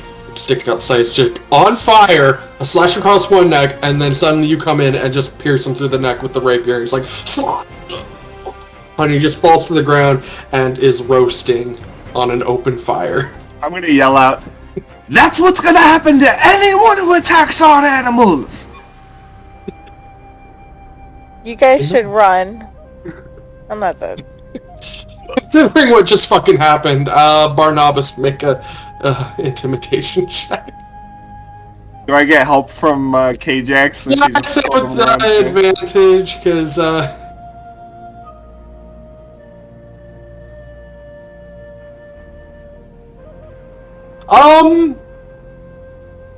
the two guys that aren't near their boss look a little frightened of you guys right now. Anything else, K-Jax? Nope, that's it. Right, Atanas, you're up. Alright, so how many people? 4 people out of the wagon. Yep. Great. Like, most of your party is now out of the wagon. Awesome. You just heard Yarrow get launched off the top of the wagon, and suddenly, like, Barnabas yelling with some guy about money, and now people are leaving the wagon. Alright, Did we just lose? Okay.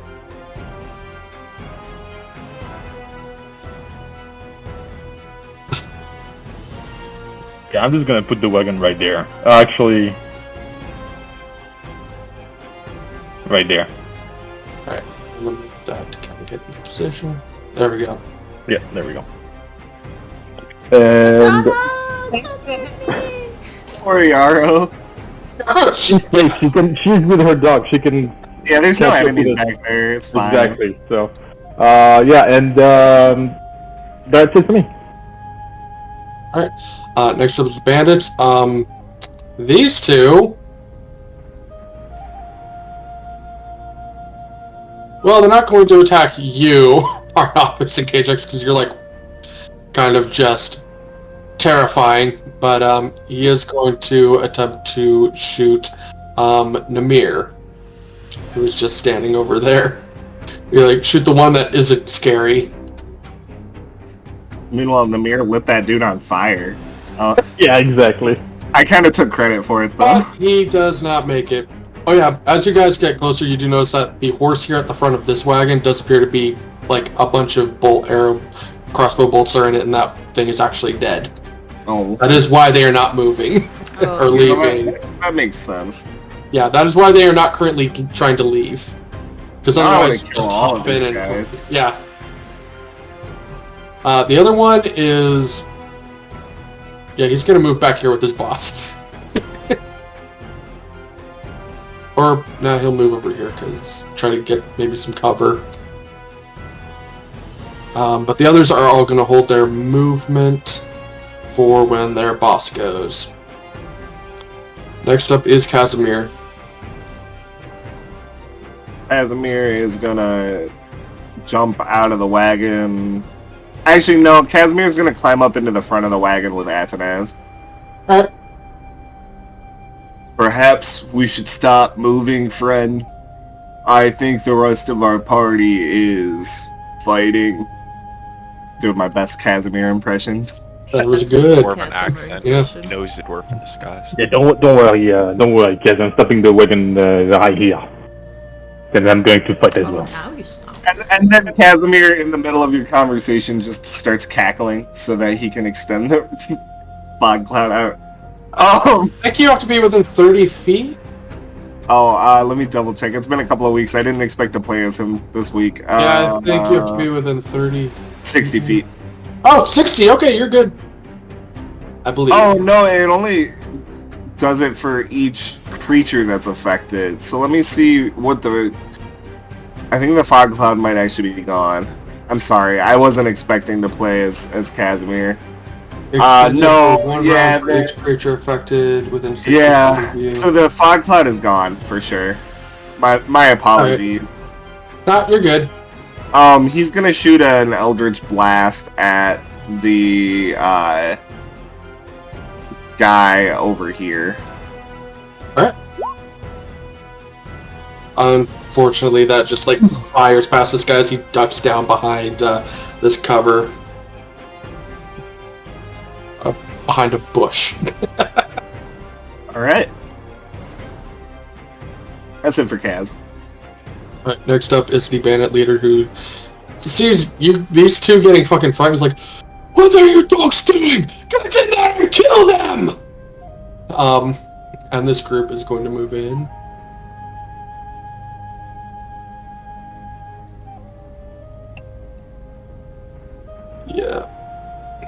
Yeah, they'll just use their move. He uses his movement, but he will hold his action for if anyone gets within 5 feet to make an attack.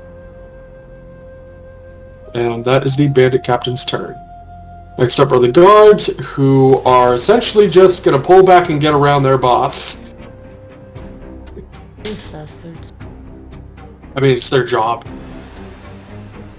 They're bandits in front of us, people. I mean, they have spears. They could throw their spears, but then they'd be out of a weapon. But yeah, they are just gonna, like, stay back here, seeing that you guys are now getting into the fight. Yarrow, you're up. I'm gonna get on top of Sorok, but Alright. is that No. your movement? God. Is it half your movement to get onto a mount? Yes. I believe. Okay, so you use half your movement to get onto your puppy, who I will just delete his token and be like, okay, you're now both, that your token is now both of you. Okay, I'm gonna ask him nicely to move. 15, Yeah. 20, 25, 30. So hopefully I'm riding this dog, but it's impulsive, so I don't know. For now, he's good. Great. And I'm gonna magic missile the 3 guards. Not the bandit leader, but The 3 in front of him? yeah. Yeah, go ahead. The 3 guards over here, you know, the good guys. Oh, the guards? Yeah, sure, you can attack the guards. Alright, so, which... It doesn't really matter for the other 2, but which one does the 3 hit? This one. Top one? Alright. Yeah. So -3 for him. You actually kill the guy in the front as one of your missiles just fires out and just goes right through his face. The other one just like tries to duck out of the way, but gets like it like goes past him, but then swirls around and hits him in the back. And this guy literally just like looks at his friend get his head pummeled in, goes around and just gets bashed into the chest. I'm screaming this whole time, just going, ah! Atanas, don't leave me! And can I make sort of a dash another 30? I would say it was hit. Yeah, because technically counts as another character. Yeah, you could use his action to dash. Okay, I'll do.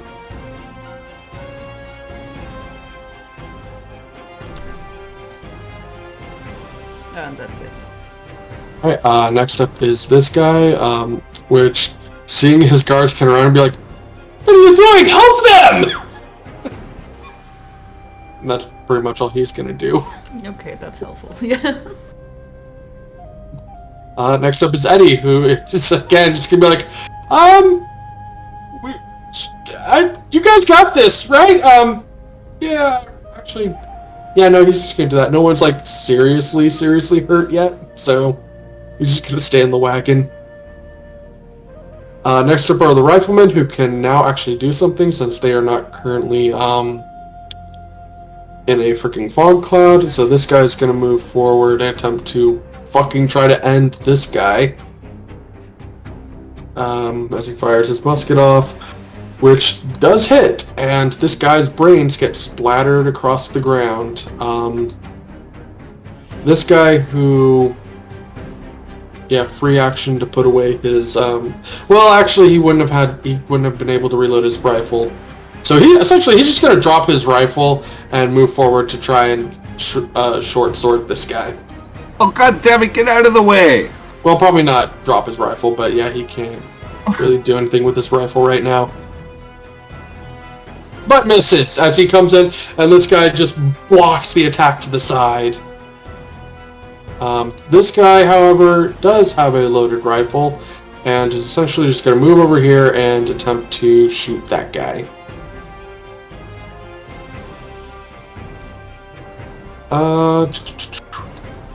Oh, and does actually hit, dealing some damage.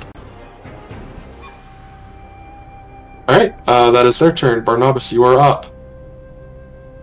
I am 15 feet here, and I am going to attack this guy with my sword. Alright. That is a hit as you come in, and like the guy tries to block it, but you kind of like move your sword around and like stab downward and kind of like get him right across the chest. But he is still standing. Alright, and then the other guy, the guy to my right, I'm going to shoot with my pistol. Alright. Yeah, that hits as you just take your pistol, point it like over your arm, and then fire right at this guy. And, Which I'm assuming that you've pulled out one of your other pistols to fire because you wouldn't have been able to reload. Yeah. Which that means I'm out now. Alright. So I'm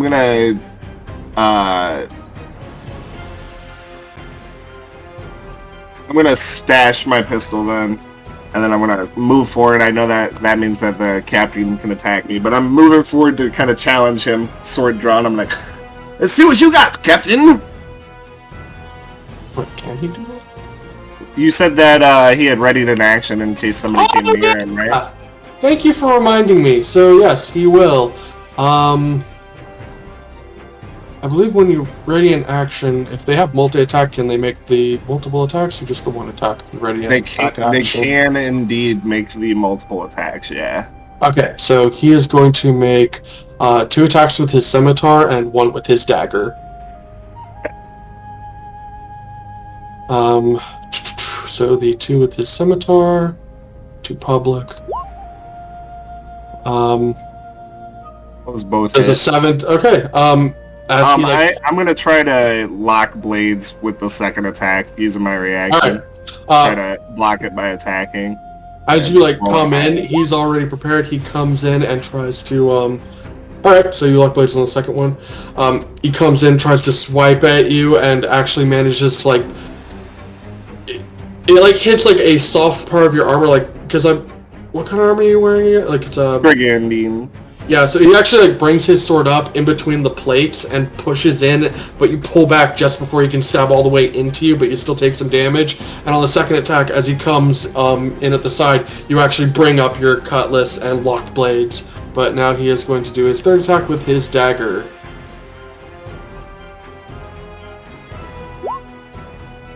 Which misses as you lock blades. He tries to come in and just stab you in the gut, trying to get through your in an upward motion, trying to get through those like overlapping plates on your brigandine. But you actually just kind of like move backwards, kind of like sucking your gut in as it like just passes harmlessly by. Oh, that's it? Oh, I thought you were supposed to be scary or something. That's it for me. Alright. Namir, you're up. Move up. I'm gonna move my hex to the captain. Alright. And then I'm gonna shoot him. Okay. As you fire your crossbow, he actually just raises his scimitar and knocks it out of the way. Namir starts cursing, but that is the end of my turn. Alright, Ajax, you're up. Attack the dude above me. That guy? Oh. These guys are dead, and you can technically stand over his body. It's just difficult terrain to move through the dead corpses. Yeah, but I have But a you- moment. That's yeah. fine. Cool. Alright. Oh. Don't... Yeah, you try to, like, come in, but... Basically, the guy just, like, knocks your rapier out of the way. Just Okay. blocks it. Anything That's else? it. Alright. That's it. Thanos, you're up. Will you take an action for me to stop the wagon? Yeah, with them moving, it would be an action to, like, stop. It's basically an action to do anything with the wagon while you're steering. But you could, like, use an action to, like, stop the wagon here. Okay, I'm just gonna hand on the reins to Casimir? Casimir, and I'm just gonna jump. It's like, okay. Make an acrobatics check as you jump off the moving wagon. What the fuck, Antonas? Look at me failing it. Oh. As you jump off, you basically fall there and fall prone. As you, like, are you, which side are you trying to jump off this side? No, the other side, the right side. Okay, you're basically trying to, like, hand the reins and climb over Casimir as to get off the wagon, but your foot gets caught on, like, what is essentially a little armrest thing next to the seat, and you trip and fall onto the ground. Wait. I'm gonna get up. Prone. Alright. That is half your movement. That's half my movement. This one is the hang on. This one is the captain, right? Yep. And then I am going to cast Guiding Bolt Alright. on him. That's a hit, and damn, I forgot how much damage Guiding Bolt could fucking do. 4d6? Damn. Yep. Alright, as you fire a guiding bolt, and it just slams into this guy's chest with, like, radiant burning energy. It's like, look at us! And Next whoever's attack has action has the advantage, yeah. Yeah, next attack has advantage on him. And that's it for me. Alright, next up are the bandits. These two next to you, K-Jax, are going to attempt to stab you.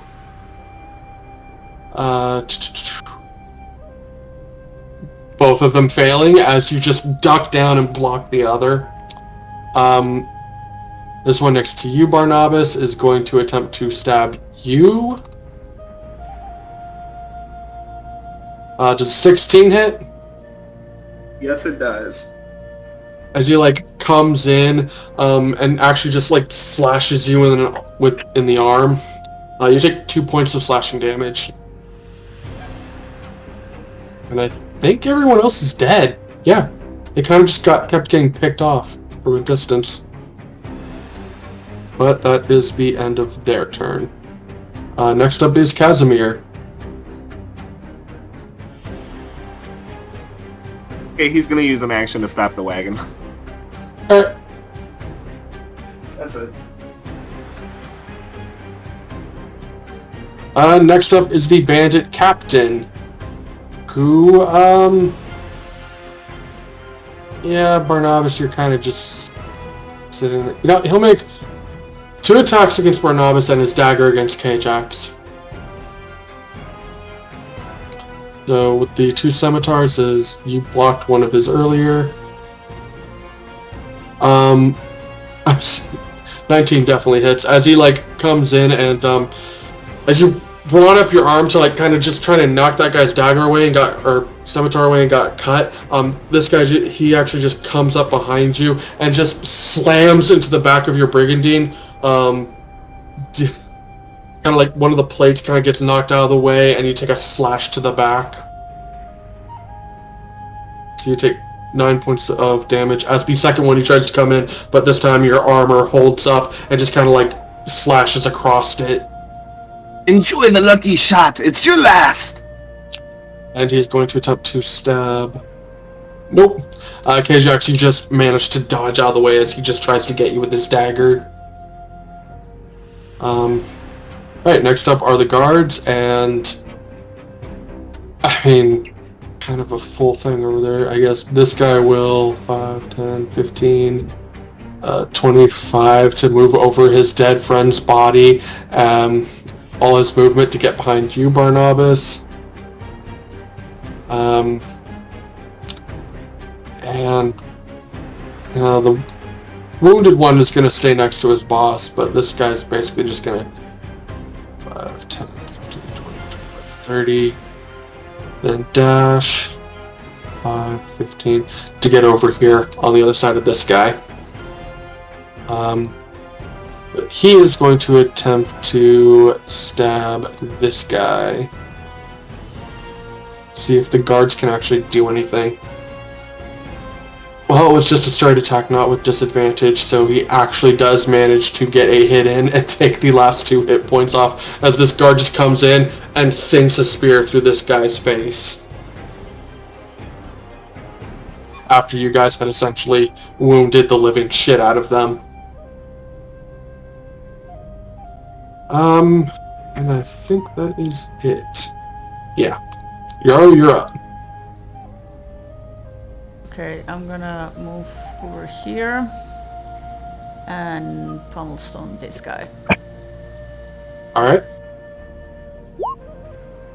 Yes. Yeah, you like throw the stone at this guy's head and it actually goes through his eyeball as there's just a little explosion of blood and whatever gooey bits make up an eyeball just get pulled out, and he just stands there almost for a second like he doesn't know what happened, kind of look around like, ugh, and then just falls back dead. Then I turn around and say to Atanas, Atanas, you left me! I fell off the wagon and you kept driving. And that's my turn. Yeah, you're supposed to be her sponsor. Yeah, that's a terrible joke. Alright. Next up is the main guy who's... Yeah, I know. I need to come up with better jokes. You guys are a tough crowd. He's basically gonna stay where he is. As all the... There's just a big clusterfuck of dead bodies and people fighting up there. Eddie is gonna stay in the wagon as Atnas still has the inspiration, and now is the rifleman. This one's gonna move up to front and try to stab the captain with his short sword. He's gonna make some breakfast. You want some? Yes. I want breakfast. No, I want Yeah. breakfast. Actually manages to stab the captain. He like comes in and just slashes this guy across the side, doing a little bit of damage. And the other rifleman, yeah, really the captain's the only one left to... Actually, this one's going to come in, and he's going to try to shoot the one that you are fighting, Barnabas. Jesus Christ. Maybe I should have just had one of these guys. Barnabas, as you are basically sword fighting with two people at the same time, suddenly the guy next to you, his brains just get blown out. Damn it, I had that! You didn't... Ugh. This guy really doesn't really have a clear shot to the captain because he's literally surrounded by all of his friends and you guys. So he's just probably going to hold his action until he gets a clear shot. Next up is Barnabas. Is the captain still glowing? Do I get advantage? Oh, actually, yeah, the guy who attacked... It was the next attack on him. So that guy actually would have had advantage, but he still hit. So, technically no, because I think this guy came in and stole it. That bastard. Yeah, He wasted it. Probably did like 2 damage. he did 4. What a bitch. Alright, I want to use my second wind. So I think I get to restore 1d10 plus my fighter level, so 1d10 plus 3. So I restore 5 hit points. After taking a deep breath, I am going to swing my cutlass at the captain again. Alright.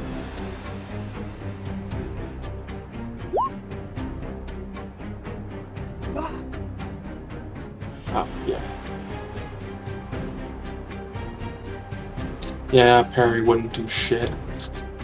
So you like come in and essentially as he's like getting stabbed by the guy in front and he's like trying to use his scimitar to block it, you actually move around the side and just kind of like go in and try to like puncture it through his back and through one of his lungs, but he kind of like pulls away at the last second and you just do a large cut. Come on, then! That's it for me. Alright, Namir, you're up. As the captain is the only one left alive. Damn.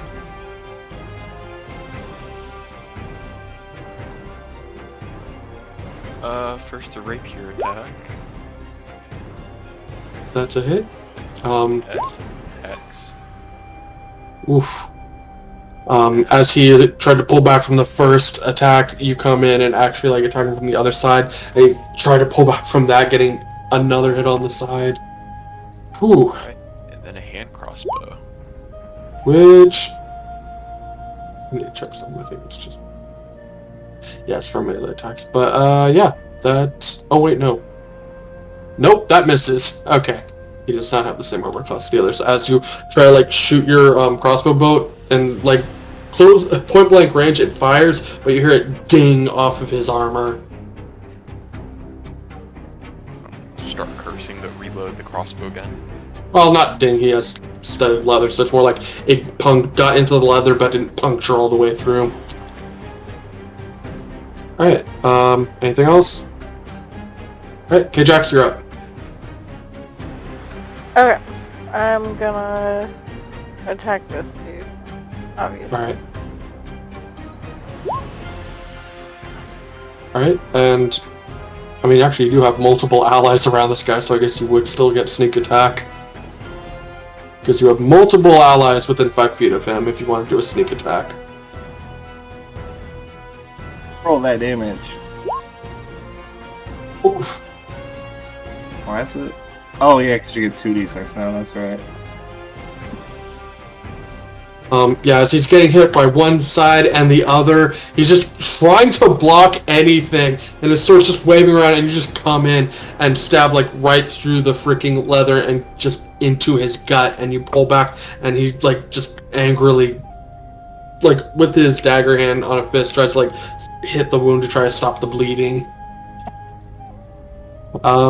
Anything else? That's it. Run now! I'd enjoy shooting you in the back. Alright, Latanez, you're up. I'm gonna move right here, and I'm gonna take out. Weren't you prone? No, I was not. I got up last before I He cast used my half spell his last movement time. last turn to get up. And I am gonna attack that guy with my katana. Alright. He is going to use his reaction to use parry, and as you come in with your katana, he just raises his scimitar and blocks it out of the way.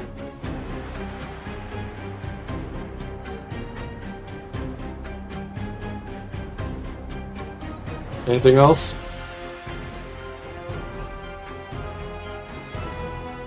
Dennis?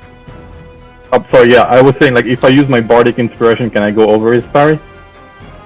Or does he Oh have yeah, to because roll? you didn't use that for... Hold on. Like, how does parry work? I'm not too familiar with Well, that. it raises AC by 2, but I need to check with Bark Inspiration if you need to, like, declare using it before I declare whether the attack hit or not. Because it's one of those weird things, I think. Oh yeah, I'm not too sure.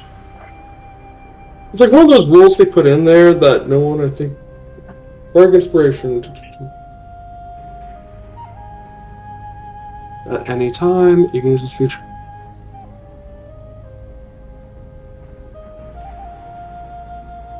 Okay. Who the hell is Renee's? I have no clue. It's a new nickname, okay? No, that's actually a dope ass name for a character. Ronnie. Rana. Ranas? Yeah, it's not bad. Yeah. Nope, it doesn't say anything like that, so, yeah, you could attempt to roll a d6. Shall do. Okay, so that's 15, 16, 17, which is literally what his new armor class is. As you do hit him for the 6 slashing damage. Is he still alive? Oh, yeah. Then I'm gonna spend 5 hit points to do 10 radiant damage on top of that. Alright. And he's still up. And that's the end of my turn. Alright, next up is Bandage. They're all dead. Casimir's up next. Okay, he's gonna shoot a, he's gonna use, just Eldritch Blast. Alright. Remember that Casimir is driving the... Well, He he used used an his action to stop last it turn to stop. Yeah. Oh, you like... Okay, never mind. I missed it. Yeah, so he's gonna blast the captain with that Eldritch Blast then. I was like... taking all these hits as Casimir on top of the wagon just launches an Eldritch Blast and just nails this guy across the shoulder. It blows pieces of the armor off. His skin is completely, like, torched and just all sorts of messed up. Well, it's force damage, so it's like his shoulder basically looks like it's like almost about to come out. He does not look good, but he is still barely standing. Anything else for Casimir? Nope. Next up is the bandit captain who, at this point even running away, would probably just get gunned down, so he is going to attempt to fuck up somebody. Tanners, you just did a big chunk of damage, so yeah, he's gonna try to fucking do all 3 attacks against you. So, scimitar, dagger. Does the dagger hit? I'm sorry, on who? Dagger hit. Yeah. Atanas. Atanas. Atanas, what's your armor class? 15, so it hit. Okay, so as you came in and did this big fucking slash of damage to this guy, he suddenly just turns around, mouth foaming, and just comes at you with multiple cuts. As you just start getting ripped apart, you take, Jesus Christ, I can't count. So 11 plus 19 points of, well, I am down. Yo, A bunch of damage. Lock blades with one of those, because you can lock blades as a reaction. You just have to, like, if you did it on the first attack, you could block 8 of that damage if you rolled higher than a 17. You know? Yeah, but Anyone can do that? no, If you have a melee weapon that deals slashing damage, yeah. yeah. Oh. Oh, I'm so gonna true use fire, that. so-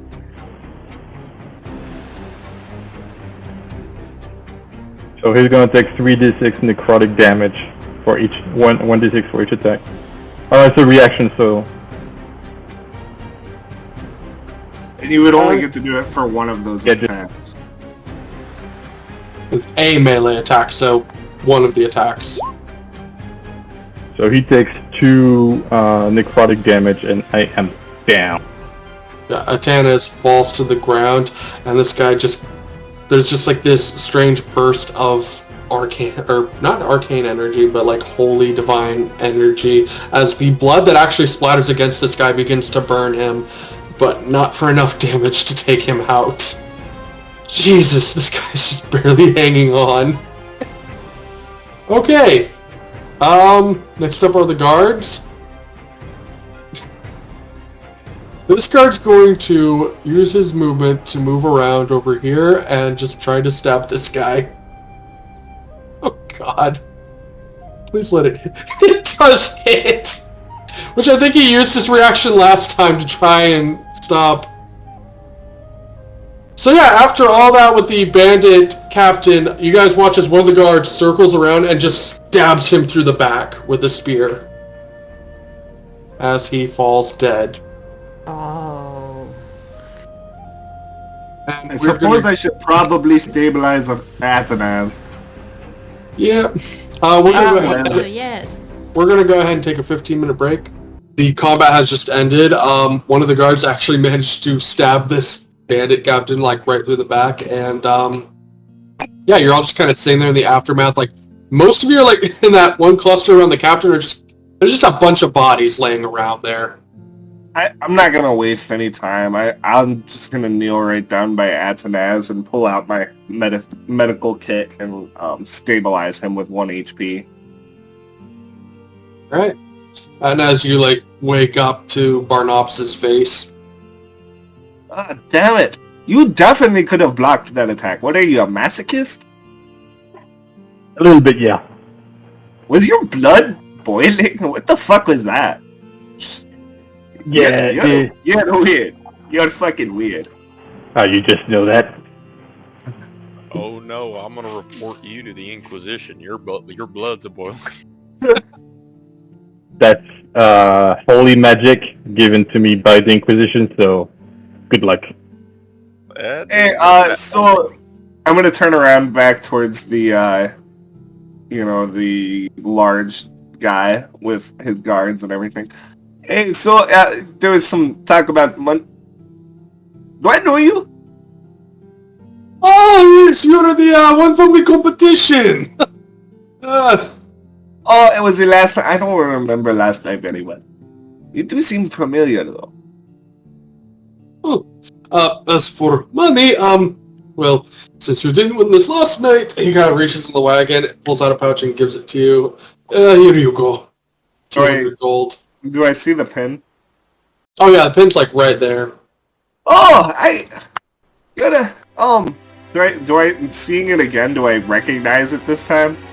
I mean, you recognize it now as a shipwright's pen, but Go ahead and make a history check to see if you recognize what company it might belong to.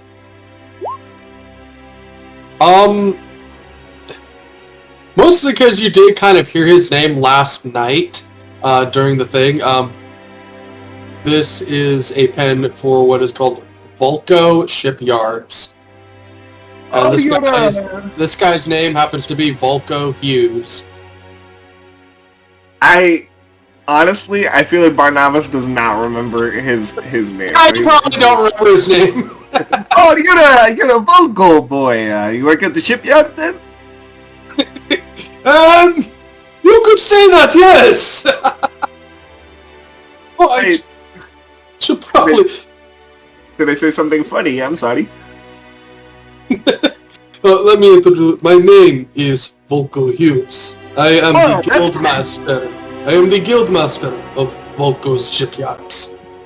Oh, you see, that makes much more sense. I thought it was a coincidence that you got the job because of me. Oh, it's a pleasure to meet you. I'm gonna. Honestly, I have hired 3 people simply because of that fact. It actually gets quite confusing with some people. Like multiple Volcos. Yeah. Anyway, so, thank you for your horses are dead. Yes. That is So you'll be needing transport to the nearest town, I would assume. Well, I'm currently on my way back to Kovesh, but yes, probably the nearest town. Maybe I can get some more things.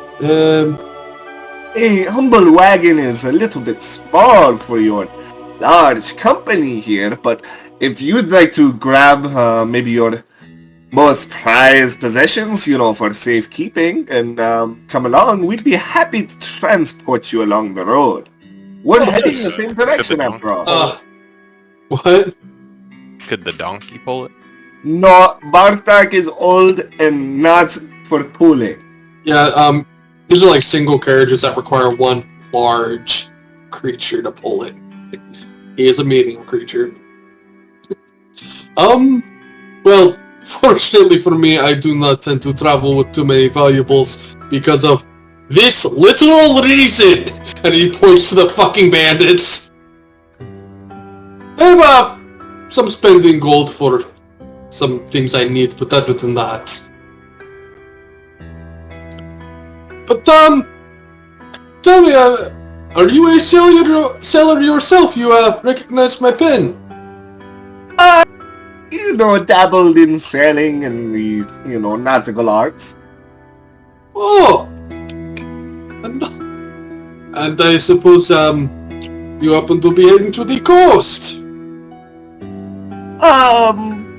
We're heading here and there. Alright, that's cryptic, but good for you.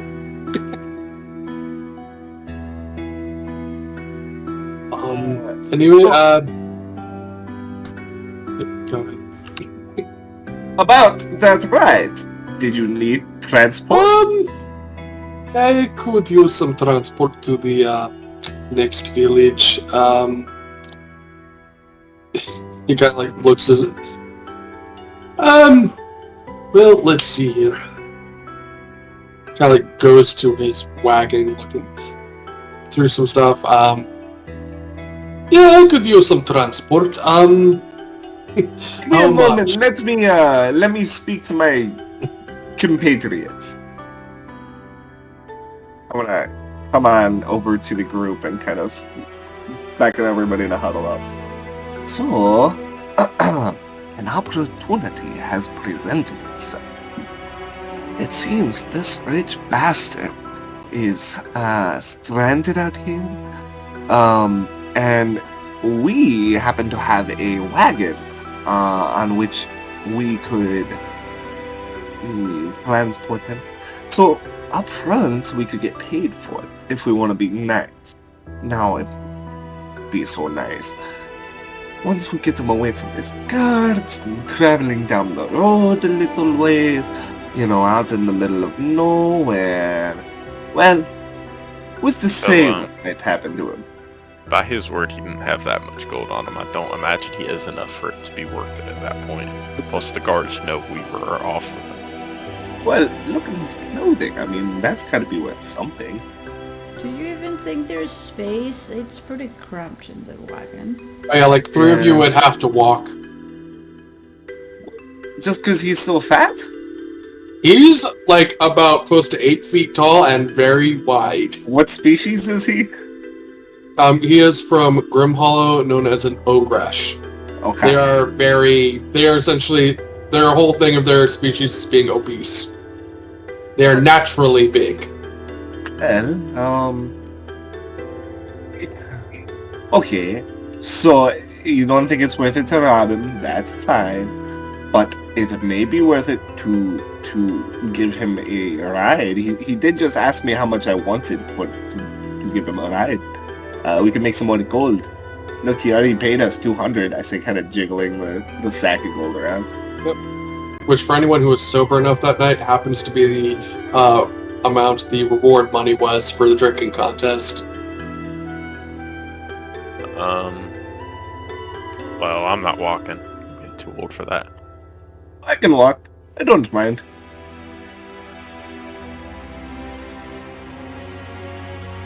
I mean, I would Like- offer, but I don't I have so think- much space.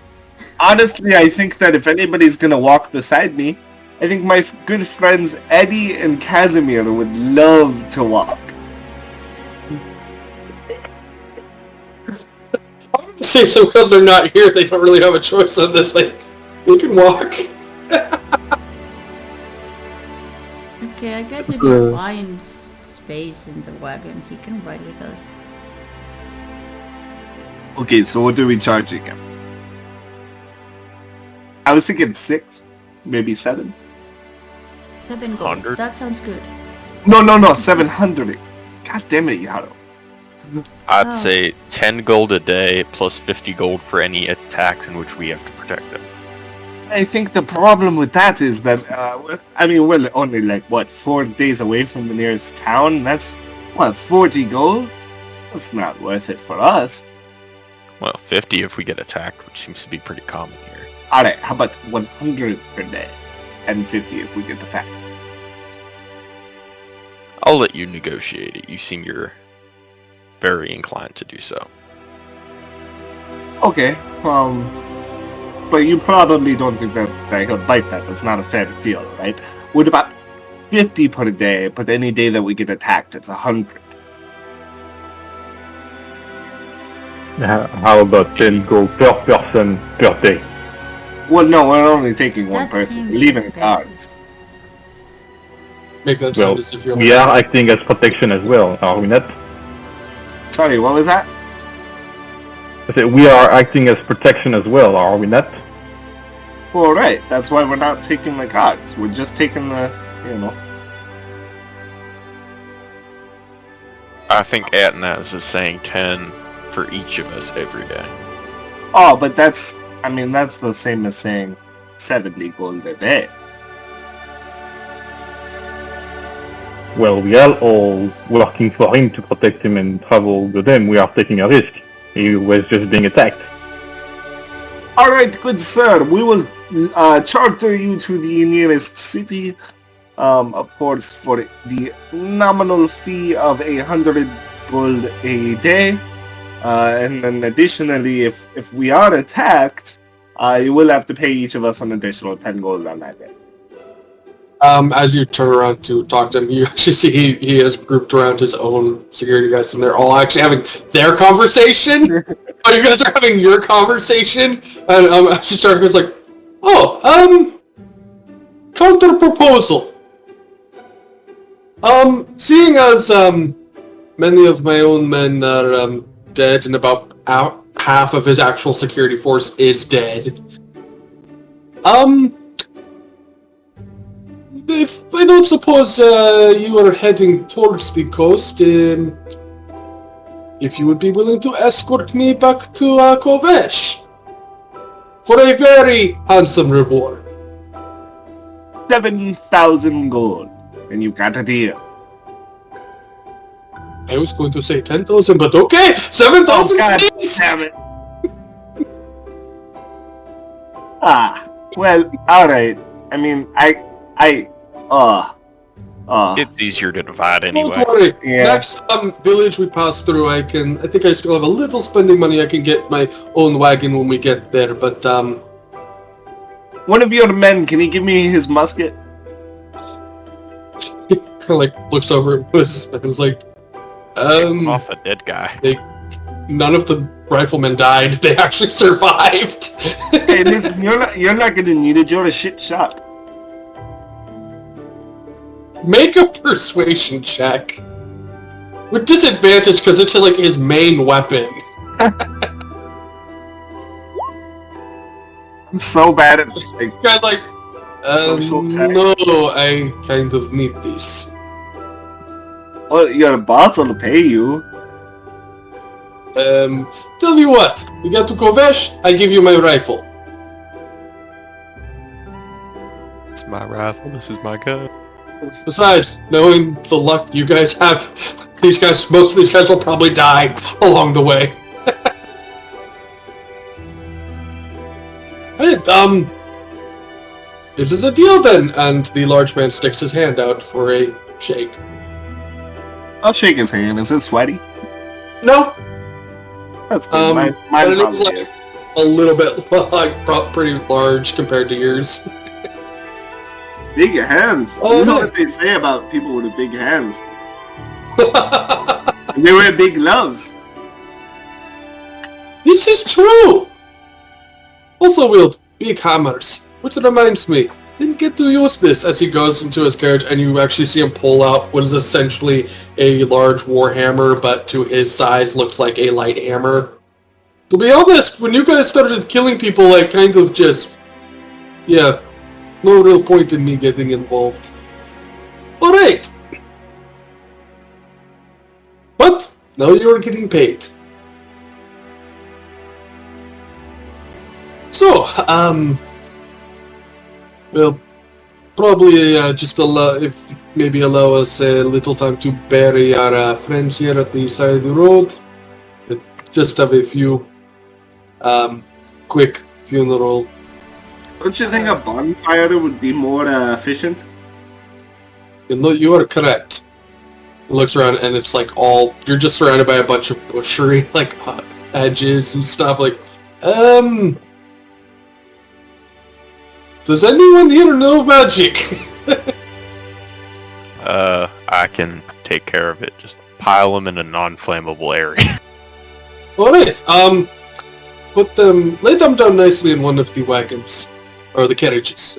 He points to a couple of his men, and they go to essentially lay them down like a funeral-style thing in the back of one of the carriages that is now useless because the animals are dead.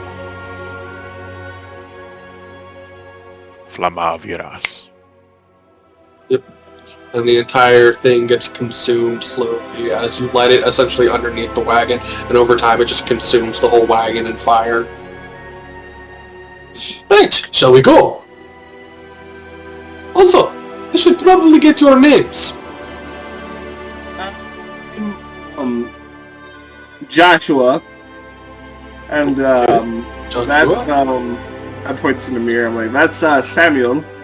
And Joshua, Samuel. You that, look like a Samuel.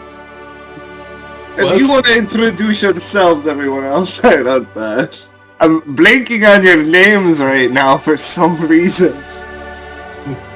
Not traveling long? I thought you're... Wait. I thought... What is going on? I thought you were named differently, guys. You've always known me as Joshua, haven't you? Yeah, and you're Chum Chum. Now I'm Chum Chum, yes. Hey. Oh yes, how could I forget good old Choo Choo?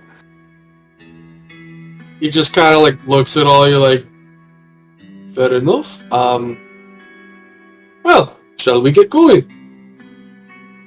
Yeah, What was your name? Can you remind me again?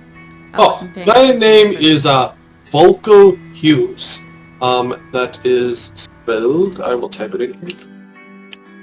That sounds made up. Aren't all names made up? If anybody has a made-up name here between Joshua, Samuel, Choo Choo, and Volko, it's definitely Volko. Volko, do you like to play cards? Actually, I quite love cards. Would you like to play a game? We can play on the way, because I'm gonna be in the wagon, keeping an eye on you. Also, one important thing. What is that lovable creature's name? And he points to your dog, Yarrow. That is Sorokpa. Oh, he is so adorable. He actually like gets down on a knee and starts like petting him behind, like scratching him behind the ear, and your dog just lets him. Wait, how big is this guy? 8 foot something? Yeah. Oh. Okay. Sounds like a button to him, pretty much. Oh yeah, he could like probably carry you in like the palm of his hand. Well, maybe not that big, but yeah, he's pretty fucking big. And do you no, I'm not going to ask. That's very wrong to us. Anyway, shall we go? For the final time, I should say this. Absolutely.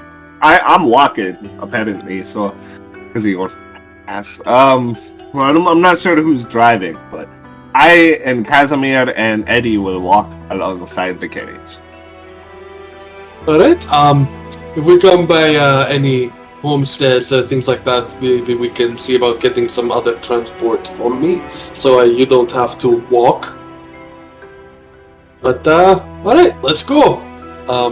As he gets to the back of the wagon, his guards actually, like, get behind kind of the wagon, and because they're in formation, because they're still guarding him.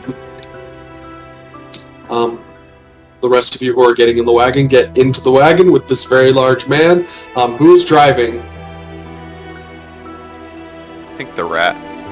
I can drive, yeah. Alright, Adonis, you get back up front, and you guys continue to move through the day. I would say actually within a few hours you guys do manage to come to like a small village or hamlet. I would call it a hamlet. It's more like 5 buildings kind of just sitting around. And he does essentially make a deal with a farmer for essentially a simple wagon and a draft horse to pull it.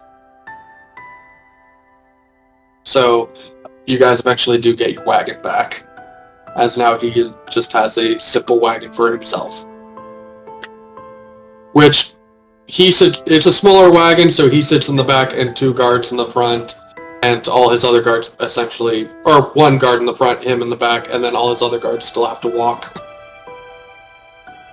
Which, seeing as movement of the oxen is 30 feet, yeah, they can still keep up with you guys. But after that, the day continues on. You guys reach about here. You actually see the sky overhead is still overcast, and as it's starting to get closer into the evening, Atanaz, you notice a small white flake fall in front of your face. As you look up, and small flakes are starting to slowly come down from the sky. As you guys finally stop for the night in a sort of like forested area on the side of the road, in between sort of the mountain pass, in between the 2 mountain ranges. And you begin to set up camp for the evening. Which Volko essentially sets up his own sleeping area in the back of the wagon, because he also purchased a bunch of like stuff for him to essentially do that.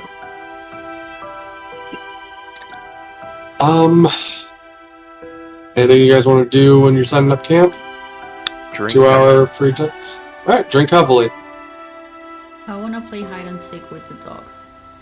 Alright, I don't remember. I think you just have to roll an animal handling check to see if... Or no, you just... Why couldn't I get this fucking book to be in the goddamn roll 20?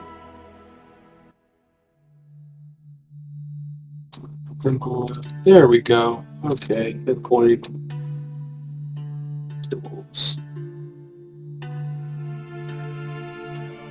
I'm gonna ask Antonaz if he wants to go hunting with me. Sure, I'll go hunting.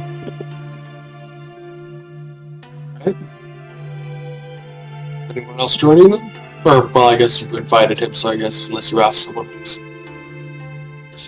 So I would say both of you, if you're gonna go out hunting for anything, make a survival check for me.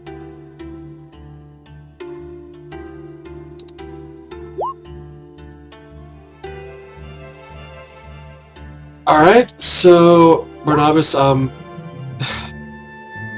yeah, Barnabas, as you guys get a little way into the forest, you eventually do find some tracks of, well, you find some tracks of a creature, I would say, maybe a nature. Hoof-like creature, yeah, it's not like a paw, it's more like some sort of like hoof, like, if you want to just try to identify it, I believe that's a nature check. Okay.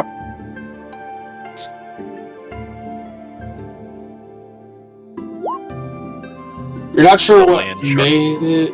Yeah, I think perhaps Antonaz, look, tracks here. I think maybe a cougar.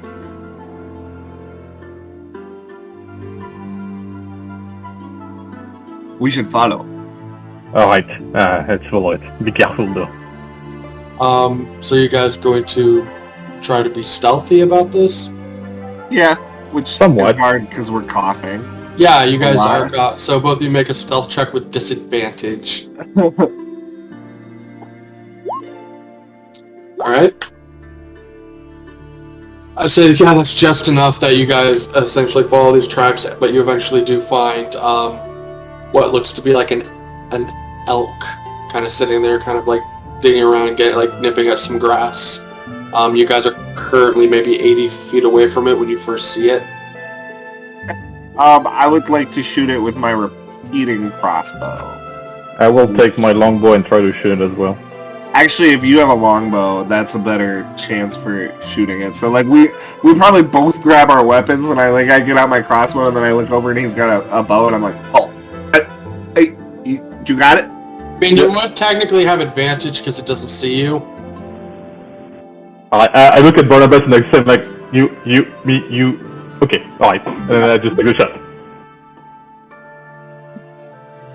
With advantage, you said? Yep. What are the hit points on elk?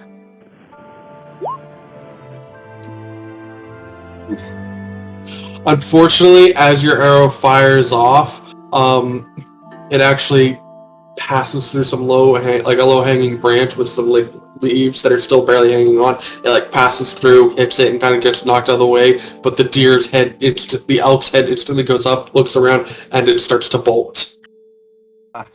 Damn it! With 50-foot movement speed. What's the Can I AC get- for an elk? Can I get a shot off on it before it gets away, or no? Yeah, I would say, but yeah, it'd be a straight roll. I mean, I'm pretty sure it's a disadvantage either way, but yeah, you could try to get a shot off. So the repeating crossbow has 100 feet of range. Oh, it's a crossbow. Okay, I thought it was a pistol. Yeah, go ahead. See if you can. Nope. Unfortunately, you also miss as you tried to come in. I guess, how long have we been out at this point? Oh. I'd say the 2 hours that you have for your downtime, essentially. You spent essentially your downtime for your long rest. Well, yeah. It took us 2 hours to track that one deer. Damn it. Alright, well, let's head back to camp. Hunting can No, take for time, sure. man. For Yeah. sure. No, I understand. I was just making sure. Oh, and I'll head back to camp, though. yeah. You guys head back to camp, and you don't have to actually roll anything. You just have to play with your guy 3 times to get your monster. Okay, Yeah, great. during a short rest or during the 2 hours of the long rest. Awesome. Yeah, once You know, you've done it 3 times, your bond strength increases by 1. I never was that good at hunting. I was better at fishing, but we haven't seen any rivers or anything. I'm actually getting a little bit worried about the fresh water. You never been good at hunting animals. Nah. Humanoids, monster, great, but regular animals, not so much.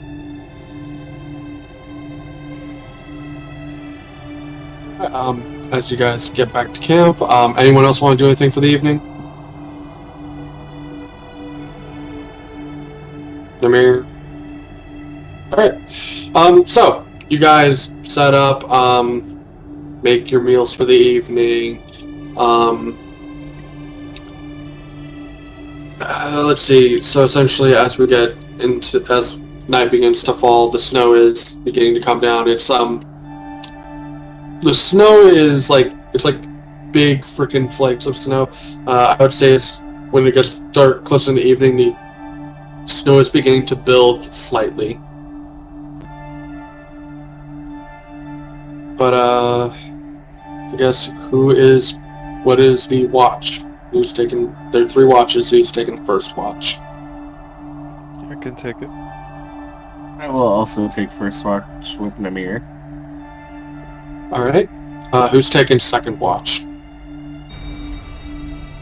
Yara can take it. All right. Anyone want to join her? I like Casimir. Casimir. All right. Third watch. Daddy Kazzy. Yeah, I'll take third watch as well. All right. Does KJax want to join third watch, or we want Eddie to join third watch? Yeah, I said I would do third. Oh, I didn't hear you. I Alright, think so- Mike picked it up. Yeah, I don't. But third watch, we'll have Batanas and KJax. No. If KJax is doing third watch, since I was down, I'm just gonna take that whole night to try and rest as best as I can. All right, so Eddie and KJax will take the final watch. All right. Namir and Barnabas roll perception checks for the first watch. Instead of watching, can we just get fuck drunk? Oh yeah, like if you choose to just like get drunk. Are you getting fuck drunk, Namir? Oh yeah. Alright, yeah, I'm not even gonna roll a perception check then. Me and Namir are just like, we're probably being really loud too, so everybody's trying to sleep, and we're just being like jackasses and drinking and like laughing about shit. Alright. Already got the good Mario- whiskey too. Yeah. As the night as the night continues, Yarrow. Can I use hit dice, by the way? I mean, Yeah, for like for I a mean, short at this rest. point, you guys have been sitting around. You could it would technically count as a short rest. Okay, good deal. That's But- what I'm making clear. Yarrow, as you're doing that short rest, as you enter, I'm not going to go into whisper chat for this one. No, go ahead. I'm ready. As you fall asleep for the evening, with the cold and snow beginning to fall outside, you're kind of like tucked up with Sorokva. Did I say his name right this time? You did, yeah. Fuck yes! Alright, well, as you enter your sleep, you find yourself waking up in your tent, but your Sorokva and I'm assuming whoever you're watching with, which would be Casimir, are not with you. Oh no. I'll just go outside. As you open the tent, you do not find the fall environment that you were in. The trees with the fall, most of them bare from the leaves falling off and the snow beginning to build up. You instead find it seems like almost like spring has come as all the trees are covered in green leaves. Oh my god, I fell asleep for too long and they left me. And I just scream. It's like, hello? This is Cass? You suddenly hear your name being called, Yarrow, over here. As in the distance, you see a tall figure that you recognize. A fur-balled woman named Kath. Coffee! I run towards Coffee. She, as you continue to run, it's almost like It's like you're never getting close enough to her as you begin to run towards her. Coffee, can you get closer? I can. As you continue to run, though, she is getting slightly closer and closer. It's almost like she's farther away than she looked as you keep moving and moving, but eventually you do get to where she is in this sort of open glaive covered with green trees, and you see she is standing in front of what looks to be an archway made from 2 trees that have grown out of the ground and begin to wrap at the top, creating this strange archway. Yarrow, as she gets down onto one knee and opens her arms to hug you. I hug her back. You should not run off like that, Yarrow. You scared me. But you left me. You were fighting, and someone took me, and you left. I am here now. And I am here to take you home. As she points to the archway, and you watch as a strange multicolored fog begins to build in the archway. It'll take you to where you belong. To Boris? I'm going back to Boris? No, I think to his where name you is truly belong. To my family? Do I have a family? Would you like to meet them? Yes. Are they like me? There are many like you. Yes, I'd like to meet them. And I'll just go wherever she takes me. Right, she stands up, offers you her hand. As she's sort of slightly crouching down. You take her hand and she begins to guide you through the portal. As you move through the portal, you find a long, sort of cylindrical tunnel. The walls seem to be made out of that same colorful moving mist, and it's like a stone-like bridge that is decorated very sort of fancyly. It's like a stone bridge that is just covered in green vines and flowers. And on the other side, about 50 feet from where you came in, you see a similar portal with that multicolored fog. You are going to love this, Yarrow. So many people want to meet you. As she continues to guide you through.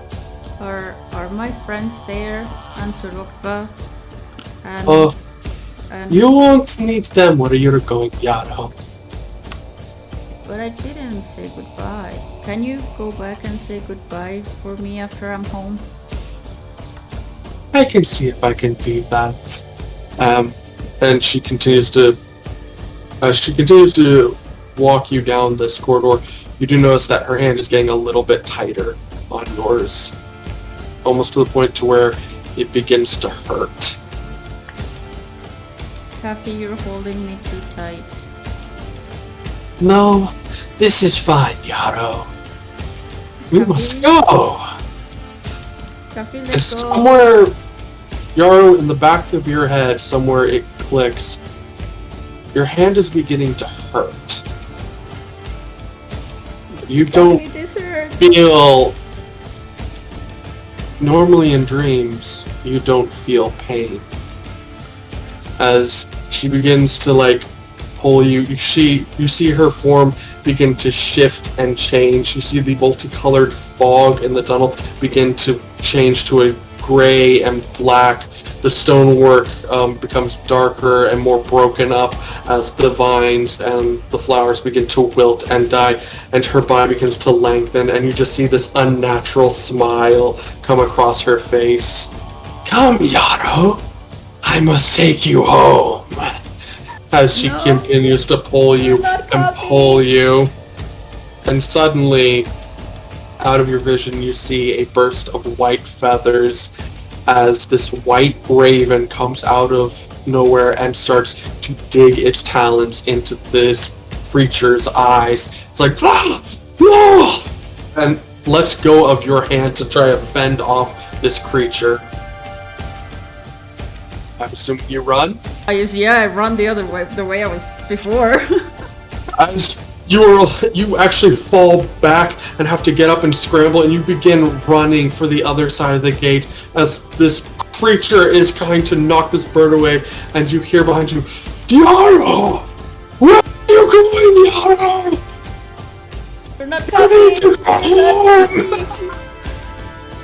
And you suddenly push through the portal, and on the other side you do not find the spring meadow. Instead you find a forest, dark, the trees bare of any sort of foliage, and the snow beginning to thicken below your feet as behind you 2 twisting, gnarled trees are wrapped together, and there is this black fog that almost seems like forms of people are like reaching out for you.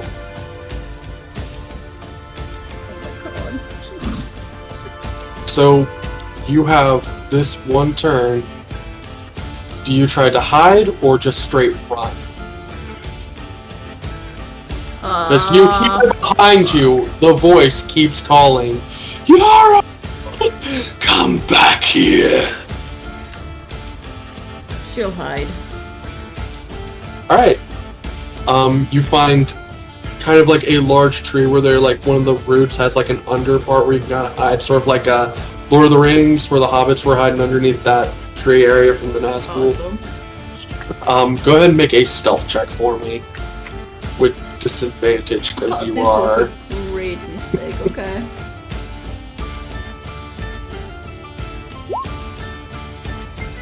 Alright, so we'll see what happens there, but back at camp, Oh God. no one left for a short thing, right? You're all here? Yeah, we're here.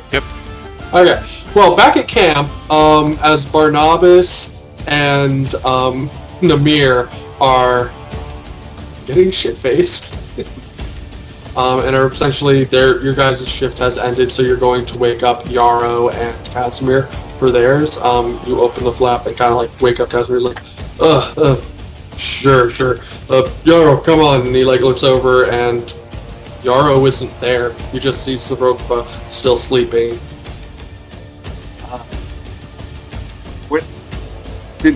Maybe she's already up for her shift? I'm really drunk. Yeah, I'm gonna go collapse What? in my bed. You got this, right? So, no, Yarrow was right here. And suddenly, you see Sorokva's ears kind of go, boop.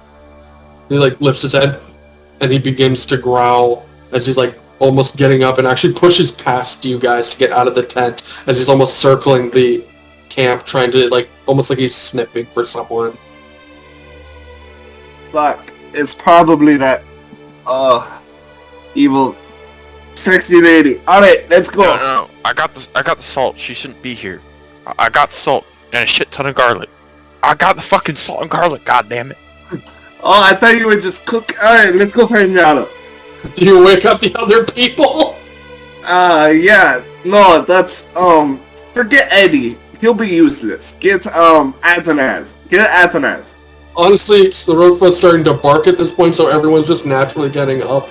Atanaz, you are woken up by loud barking. K-Jax and Atanaz. Hey, Jax, make sure little Pete's okay. But suddenly you guys see Sorokva stop, almost as he found something, and just takes off into the forest. Yarrow! As Casimir is looking around trying to find Yarrow. Yarrow isn't here! I'm gonna light up my my bullseye lantern in my left hand and draw my cutlass, and I'm gonna rush off after kind of stumbling through the snow. I am wearing my armor because I was on watch. If I had not been on watch, I would definitely be in my long johns. So who is lighting up any sort of... Eddie is gonna come with you. So I'll do it because I desperately need to see. I imagine Casimir's got the light cantrip, so he's gonna cast light for sure. Alright. So, what is light? It's the same as a torch, essentially. Okay. He's just gonna use it on his staff or his So it's like What 20 the fuck? bright. Is it 20 bright, 20 low? I think it's 30 of each. But it might be 30 of each. Let me pull up his character sheet.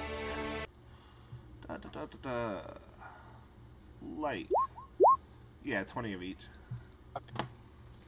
So that's 20 bright. And he's gonna color it purple. Alright. You light up your lantern, Namir? Is what you said? If he lit that up, then I probably won't need to. Yeah, and I've got the bullseye lantern that shines out for like 60 feet, and then 60 feet, so... So 30 feet bright, 30 feet low? No, it's like 60 feet bright, 60 feet dim, but it's in a cone. Ah, okay. 60 feet dim, and then the distance thing, which I'll just jump real fast to that other sheet, because it's still on there, and just look at that.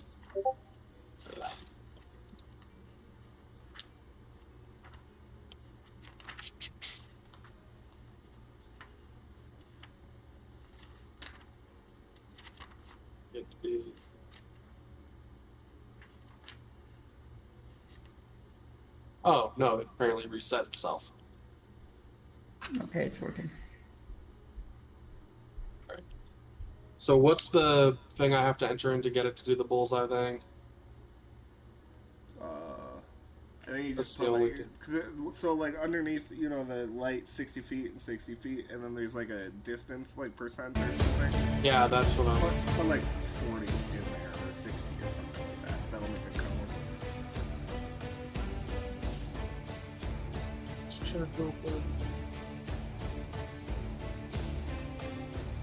It did help. Yeah, save settings. Okay, it did not make a count. What the hell? Let's do 40 degrees. Okay, well apparently it's not wanting to make a count. That's wonderful.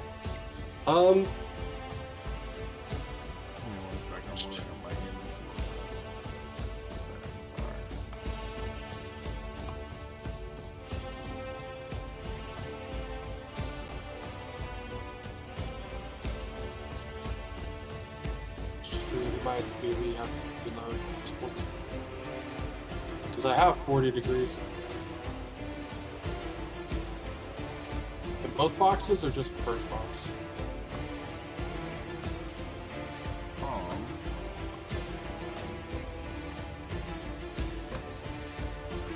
I'm just gonna make a note for this thing so next time.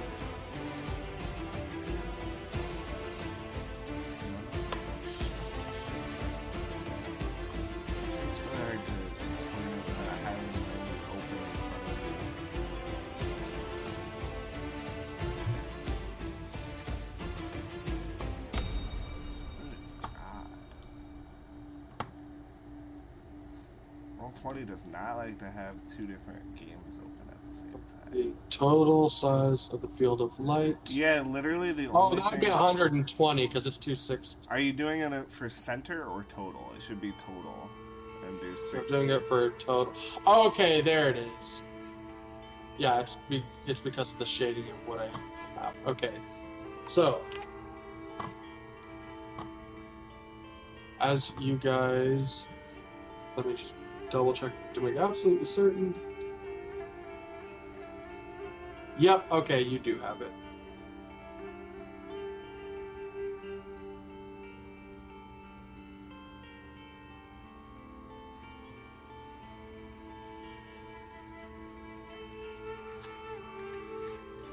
Okay. So, as you all rush into the forest, I'm gonna give you guys to the map.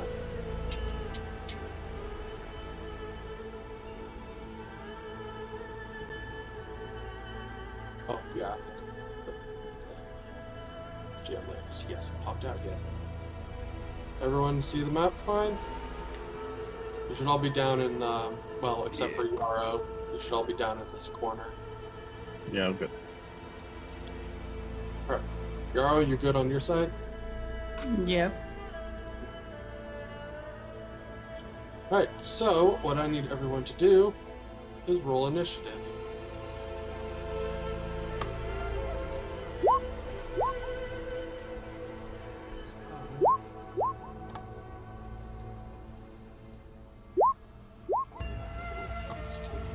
Why couldn't Eddie have been here tonight? Because he had a concert to attend. Yeah, I was about to say, I'm glad I'm like in between two people with the light. That's where I want to be. So I don't like move too far ahead of it or too far behind it. By the way, did we happen to take a long rest yet? you have not taken a long rest. No. It's the middle of the night.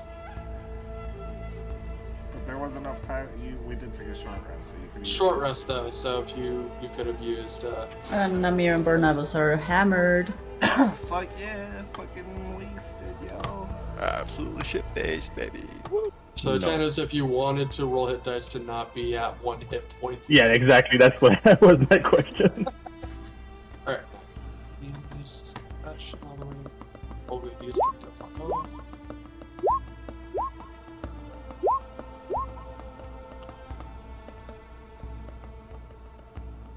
Nice.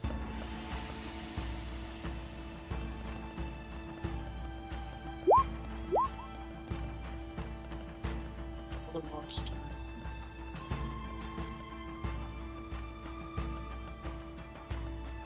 Alright. So Yarrow, I'm gonna say move your character real fast here to where you were probably hiding. Shit, I have to look if I get my spells back up. Probably hiding right about there in between some trees. But yeah, basically all those things you guys see that are blocking sight, those are all trees. Got it. Right, descending. And yep, I believe that is everyone. Is Casimir on here? Oh, I didn't. Oh, yeah, you're gonna have to roll for yeah.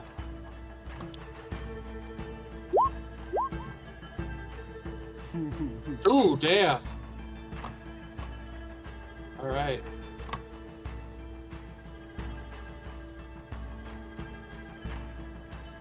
So, send me one more time. Oh, he's still underneath you, Barnabas. Oh yeah, I do get my spell back on short rest. Alright, so, first up is Barnabas as you guys break through into the forest. What the fuck are we doing? Hey, Yano! You out here? I'm just gonna kind of stumble forward a bit.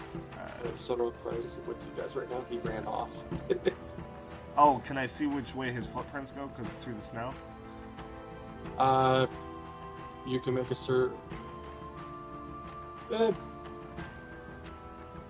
make a survival check, yeah, because you're tracking an animal. Actually, with advantage, because you know he ran this direction. That did not help. Helps enough to see a large dog's footprints in what is now snow being built up. Uh-huh. So you can see he is running sort of in this direction. As the tracks kind of like go here and then he like turns.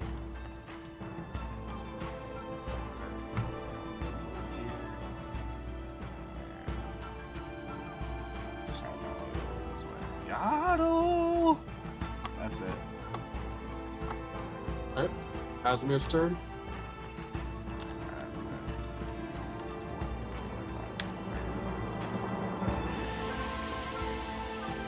Alright. That's it for Casimir. Alright, Namir, you're up.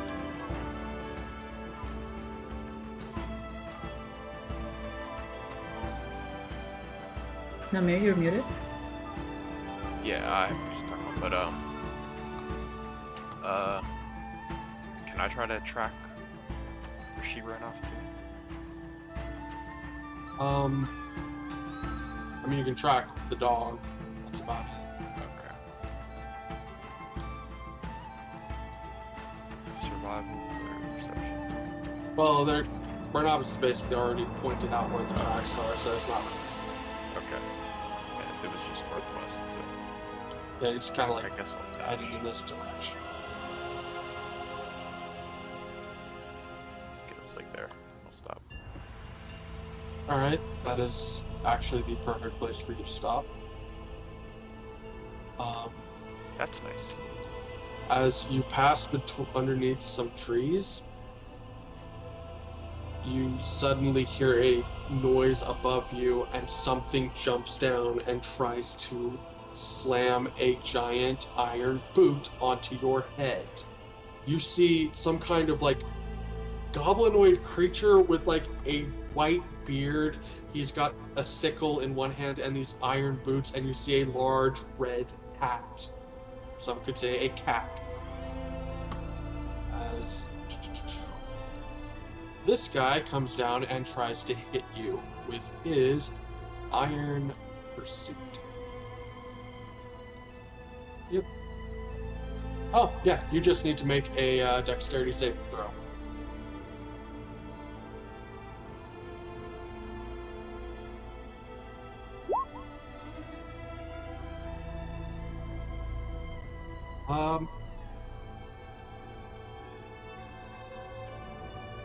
Okay, you actually managed to dodge out of the way as a large iron boot slams down into the ground from above, and the snow puffs out, and you see this creature sitting there.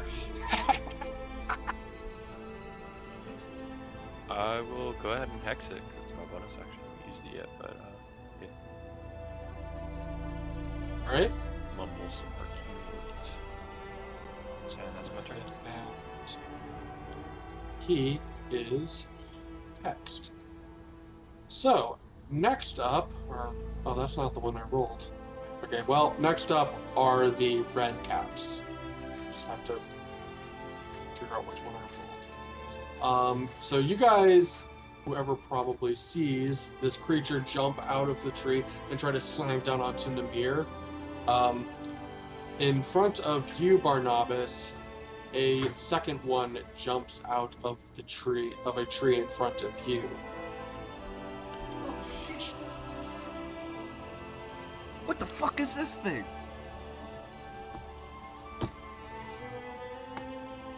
As he jumps out and lands right there and runs towards you. Oh fuck! He is he's also going to attempt to use his ironbound pursuit with his big fucking boots. And yep, that saves as he tries to come in, and this large metal boot just goes past you. God damn it, I hate this country. That is the end of their turn. Atanas, you're up. Alright, now to apply poison onto my blade, would that take an action? Yeah, I'm pretty sure it takes an action to put something on your blade. To coat your blade in poison? Yeah. Pretty sure that's an action. Alright, so I will take my action to do that. And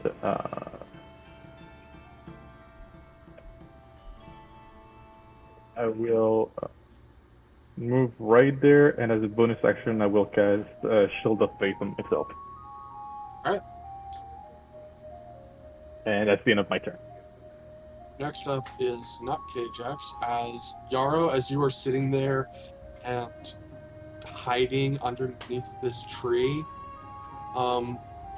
you can kind of see through an opening between the branch and the ground. You can peek through, and through the portal you suddenly see a large hand reach through and grab the edge as this large monstrosity of a monster comes through. It is near probably 13 feet tall, humanoid figure, these large dark grayish skin with these large clawed hands. But the weirdest thing is that it has almost a horse-like head that has just jagged teeth and these spines coming out of its main area. As I will move this to the token. Okay. As this thing comes out, and he's just like looking around because he didn't actually see you. Hi. Cool. He is going to attempt to try and find you as he's just coming and be like, Yara, where are you? And that is wisdom,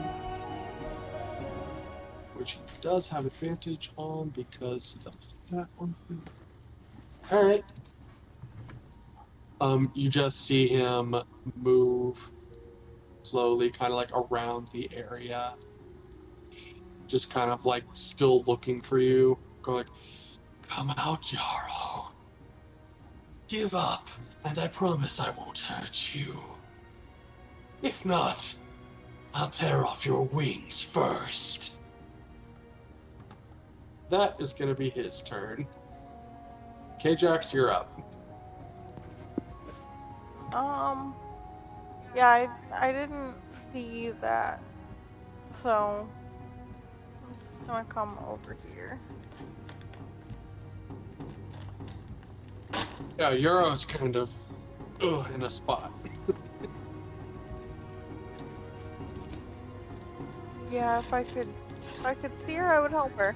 Yeah. I'll just attack the dude. Alright. Or not. Unfortunately, you like try to come in, but the creature just like bends backwards, and your blade completely misses as he comes up. And he has these beady red eyes, and just like raising his sickle up. All right, Yarrow, you are up next. You are currently hiding. Okay, Yaro's definitely freaking out, trying not to make a sound. If I prepare an action, can that action be a spell? Yeah, you can prepare a spell. Okay. If this thing finds me, I'm just gonna throw darkness on myself. All right. Next up is going to be Eddie, who is going to move probably over here, still a little bit out of the way. He is going to bonus action use his bardic inspiration on Barnabas. So Barnabas, you have a bardic inspiration. I can check his light save to see what he can see. Oh god, yeah, he does not see. I mean, he sees the creature. That creature. Okay, so Eddie is going to attempt his... He's going to use Vicious Mockery as a cantrip. This creature needs to make a Wisdom saving throw. Which I'm pretty sure 14 passes. Yeah. That's about it for Eddie. He's like, you can do this, guys! Anybody got eyes on Yarrow yet? Barnabas, you're up. I'm going to attack this guy with my cutlass.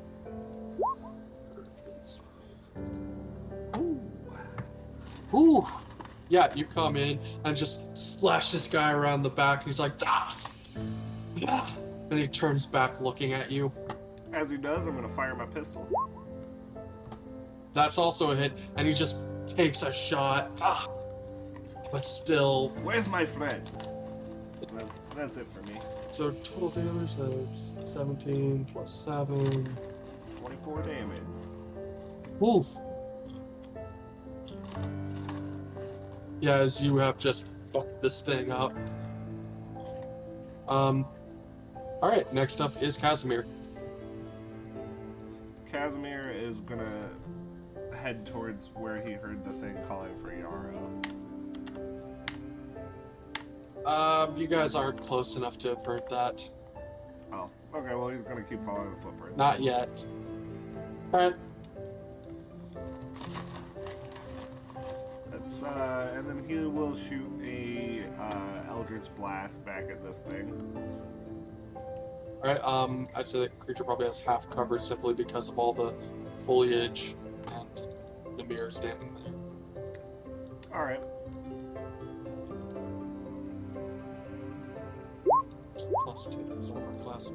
Yeah, unfortunately, like, he just fires off and it just can't seem to get it. Alright, anything else for Casimir? That's it for Casimir. Alright, Namir, you are up and Ugly is in front of you. Yeah, and I need to hit Ugly a couple times. First, I'll go in to stab him with the rapier. Alright.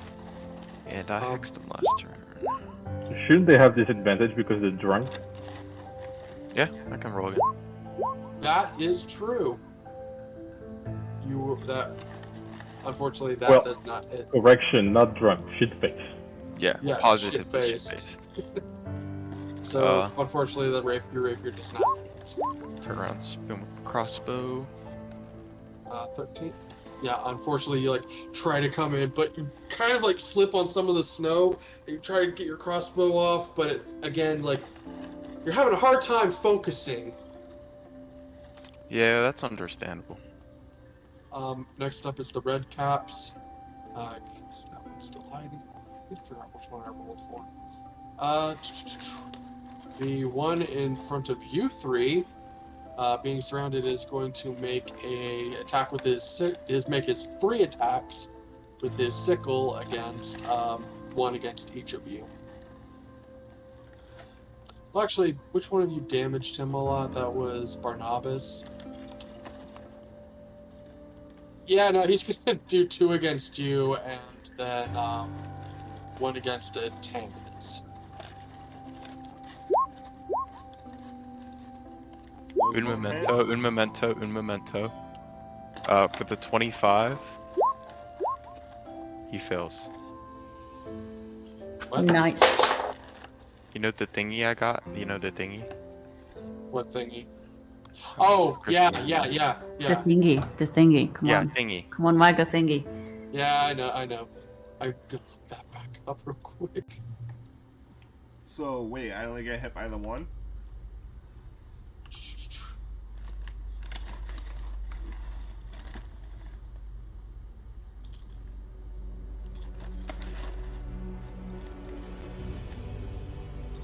Oh, yeah, that one.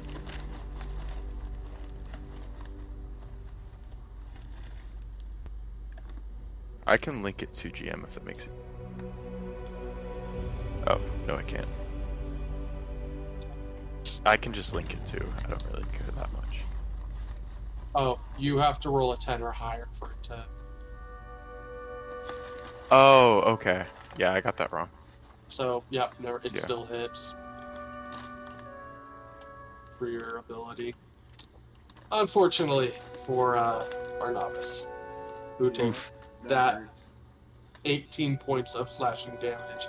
But luckily for you, Atanaz, this creature comes in, flashes twice at Barnabas, just shredding him up, and tries to go in for a 3rd attack on you, but you manage to block it out of the way. And the one in front of you, Namir. What's he want? He still wants to hit you with his fucking boot. Is he that committed? Yeah, make a dexterity check. Saving throw. Dexterity saving throw. You know, I'm not bad at those. God damn. Okay, I should just make the 3 fucking attacks because that actually does some fucking damage. But the other thing also does a bunch of damage.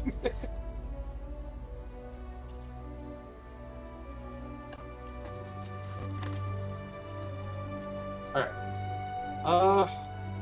Yep, that is the end of their turn. Atanus, you're up. Alright, I'm gonna go and attack with my katana, the one that just seriously injured my good friend Barnabas.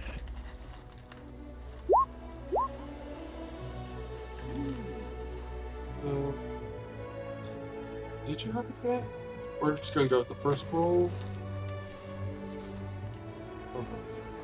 So that's a 23 to hit, and it would be the 7.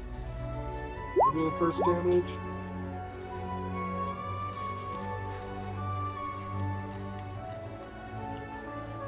Alright. So the damage would just be the 7, right? Mm-hmm. Okay. it's Constitution saving throw.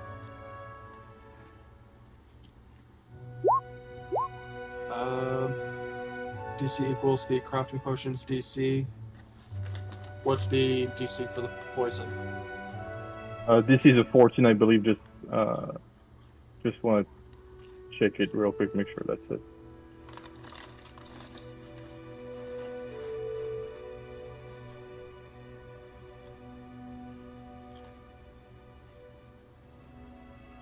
Yeah, DC 14. Alright, so he does fail. Forte, yep, go ahead and roll that poison damage. An extra 2d4. Alright, for an extra 3 points of poison damage.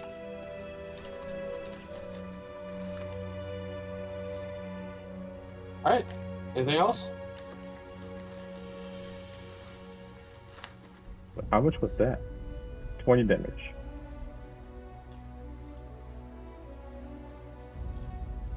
Well, we won't do. Because why were you didn't roll the nat 20? Because how'd you get advantage on that? To do that much. No, it's just 7 plus yeah, 7 the plus 3, 3. and then I spent 5 hit the points 5 to do the extra points. 10. All right.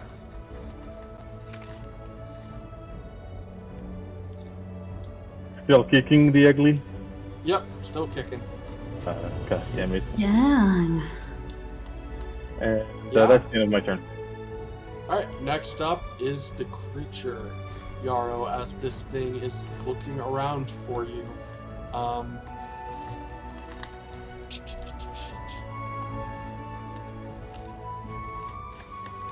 Barnabas, did you fire off your pistol earlier? Uh-huh. Yeah, you did. So as he's looking around and doesn't seem to find you, Yarrow, he does hear the pistol in the distance. Like, it looks like your friends have met with a little trouble. Well, if you're not willing to play, perhaps they are.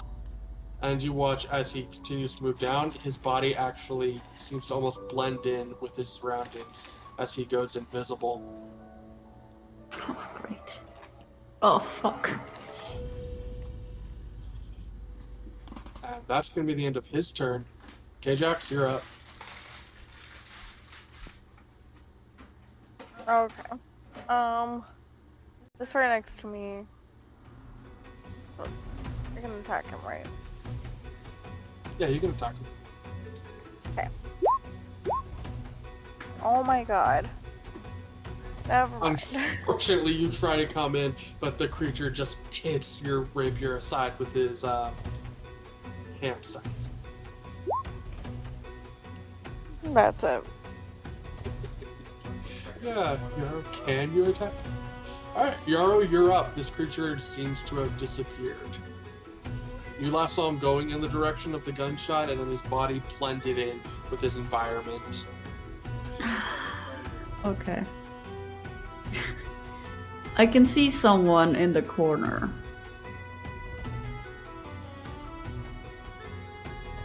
Nah, fuck it. I'm just gonna stay there and do the same thing. Someone gets near me, I'll just shoot darkness. Alright. The courage. Actually, he didn't roll a stealth check, and being invisible doesn't stop him from making noise. So you would have seen a bunch of tree branches and a bunch of noise from here as you heard something going this direction. Because he didn't make a stealth check Okay. when he did. It was an action to cast. Basically. Can I try to move to them stealthily? Yes. It is about half your movement speed, though, to try and move stealthily. And I have disadvantage, right? Because I'm sick. Well, you would stick with like the same one. It's just you would, because you're still hidden from him. Oh, But okay. You have like you can basically only move 15 feet at a time. So if you use your action to dash, you can move 30 feet. Okay, got it. So I'm gonna do that.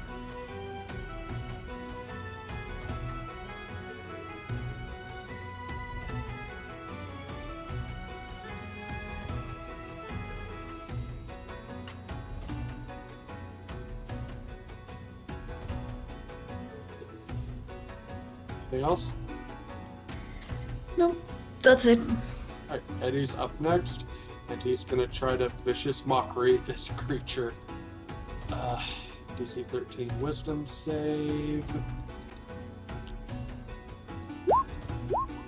Which the creature fails, and he's just like, your hat is so out of fashion! And the creature's like, and falls down dead because it had 1 hit point and I don't even need to roll damage. Because like minimum of 1. I mean, I guess if your whole identity is your hat, and somebody's, you know, it's like shit. Yeah. Oh my god, Eddie, you just killed that guy with words. What kind of a monster am I? But yeah, he's gonna probably just head over and join you guys. But that is it for Eddie. Barnabas, it is your turn. I want to see my boy Namir over here fighting, and I'm gonna go 10 on top of the red cap, 15, 20, 25, right here. Okay, I'm gonna make the assumption that your lantern is attached to your belt. No. Okay, so how were you able to make a sword attack and a pistol attack? Because I just fucked up everything on that first round. Alright, So, well, from now on you can make yeah. like 1 attack. Yep, 1 attack, and I have disadvantage because I'm drunk. So I come up sloppily behind this guy, and it's like, hey motherfucker, that's my friend! And I'm gonna fucking swing at him like a drunk, sloppy asshole. You miss. Unfortunately, you like try to come in, but you slip on some leaves and just don't seem to hit him. Oh fuck. That's it for Barnabas. Alright, next up is Casimir. Casimir's gonna keep looking for Yarrow.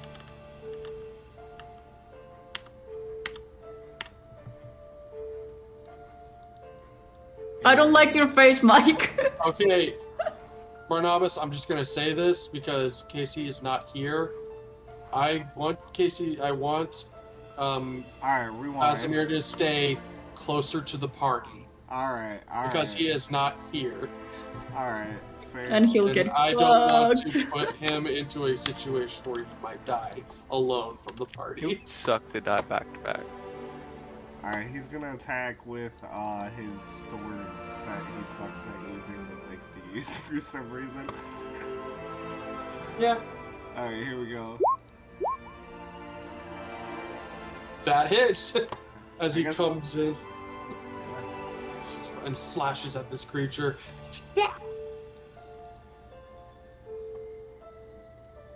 That's it for Casimir. For good Alright, old Namir. Casey. Namir, you're up.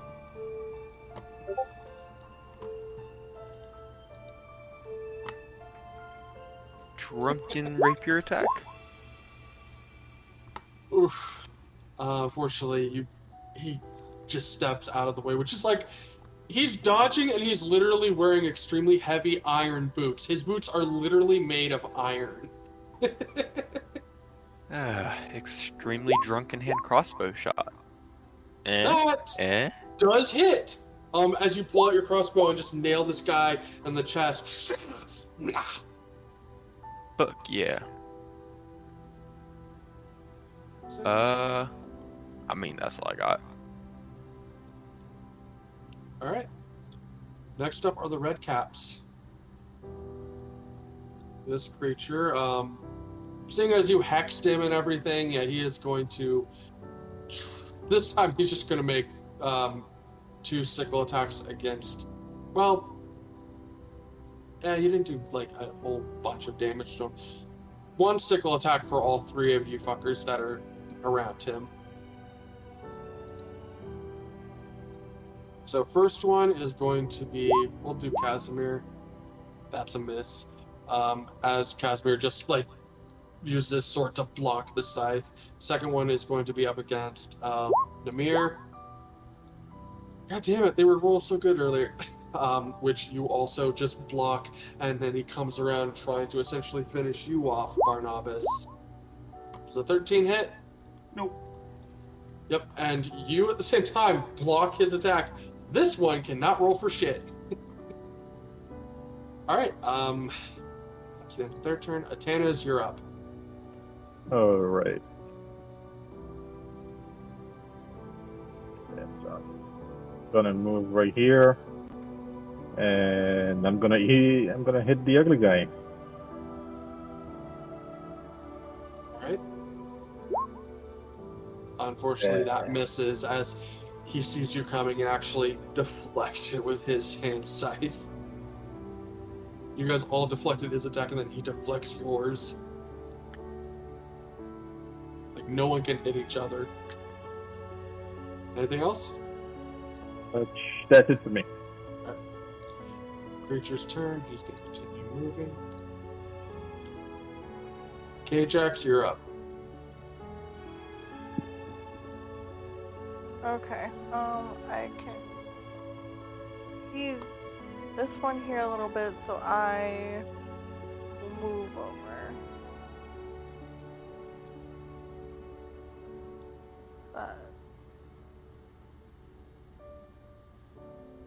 Right here. Alright. As you move there...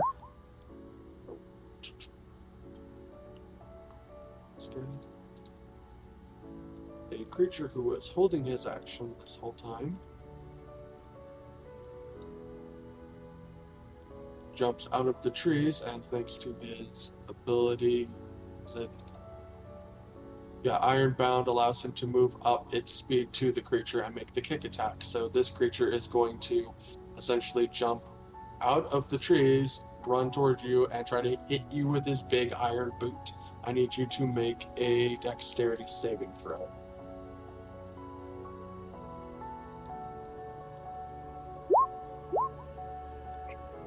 That passes, and obviously because everyone in this fucking group has good dexterity except I think maybe Eddie. But the rapier attack, that does hit. As you come in and get this guy, you can't do sneak attack because your allies are all around him. Go. Oof. Well, 10 points. As you come in and stab this creature through the back.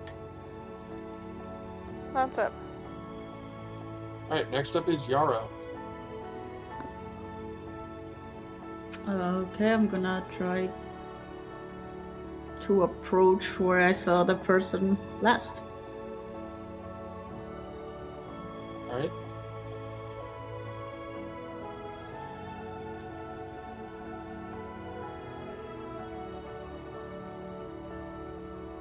That's it. Okay.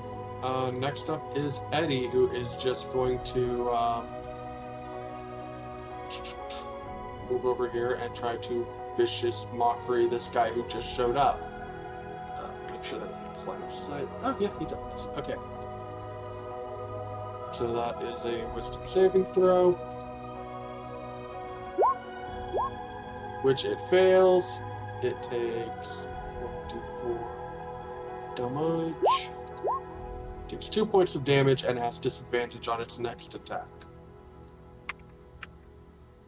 Or is it next attack or next... I'm gonna read that real quick.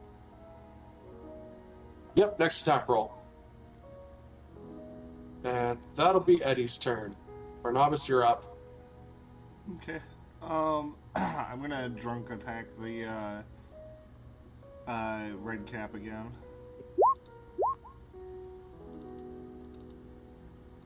And That does not hit. I will I'm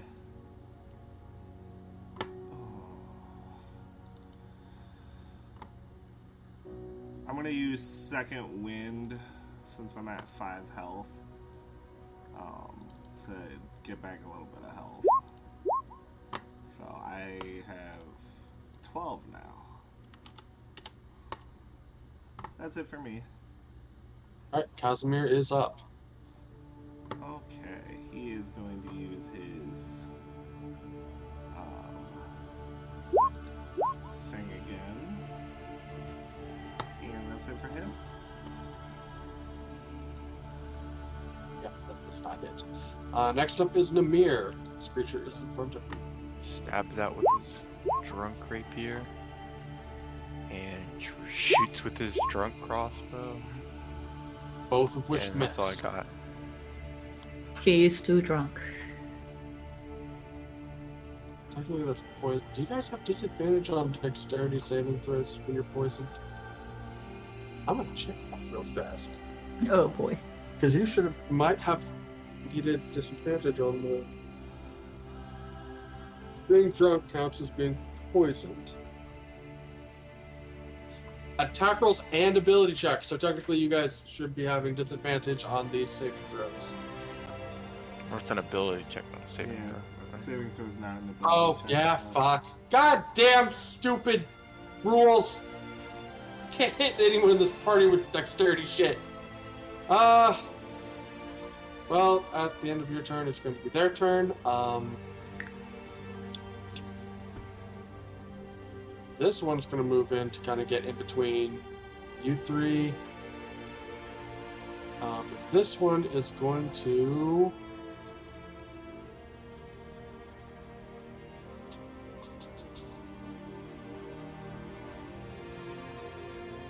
Damn, I know the sickles will do better, but...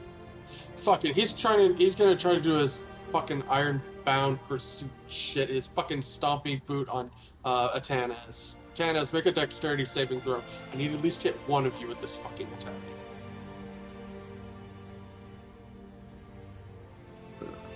Dexterity saving throw? Yep.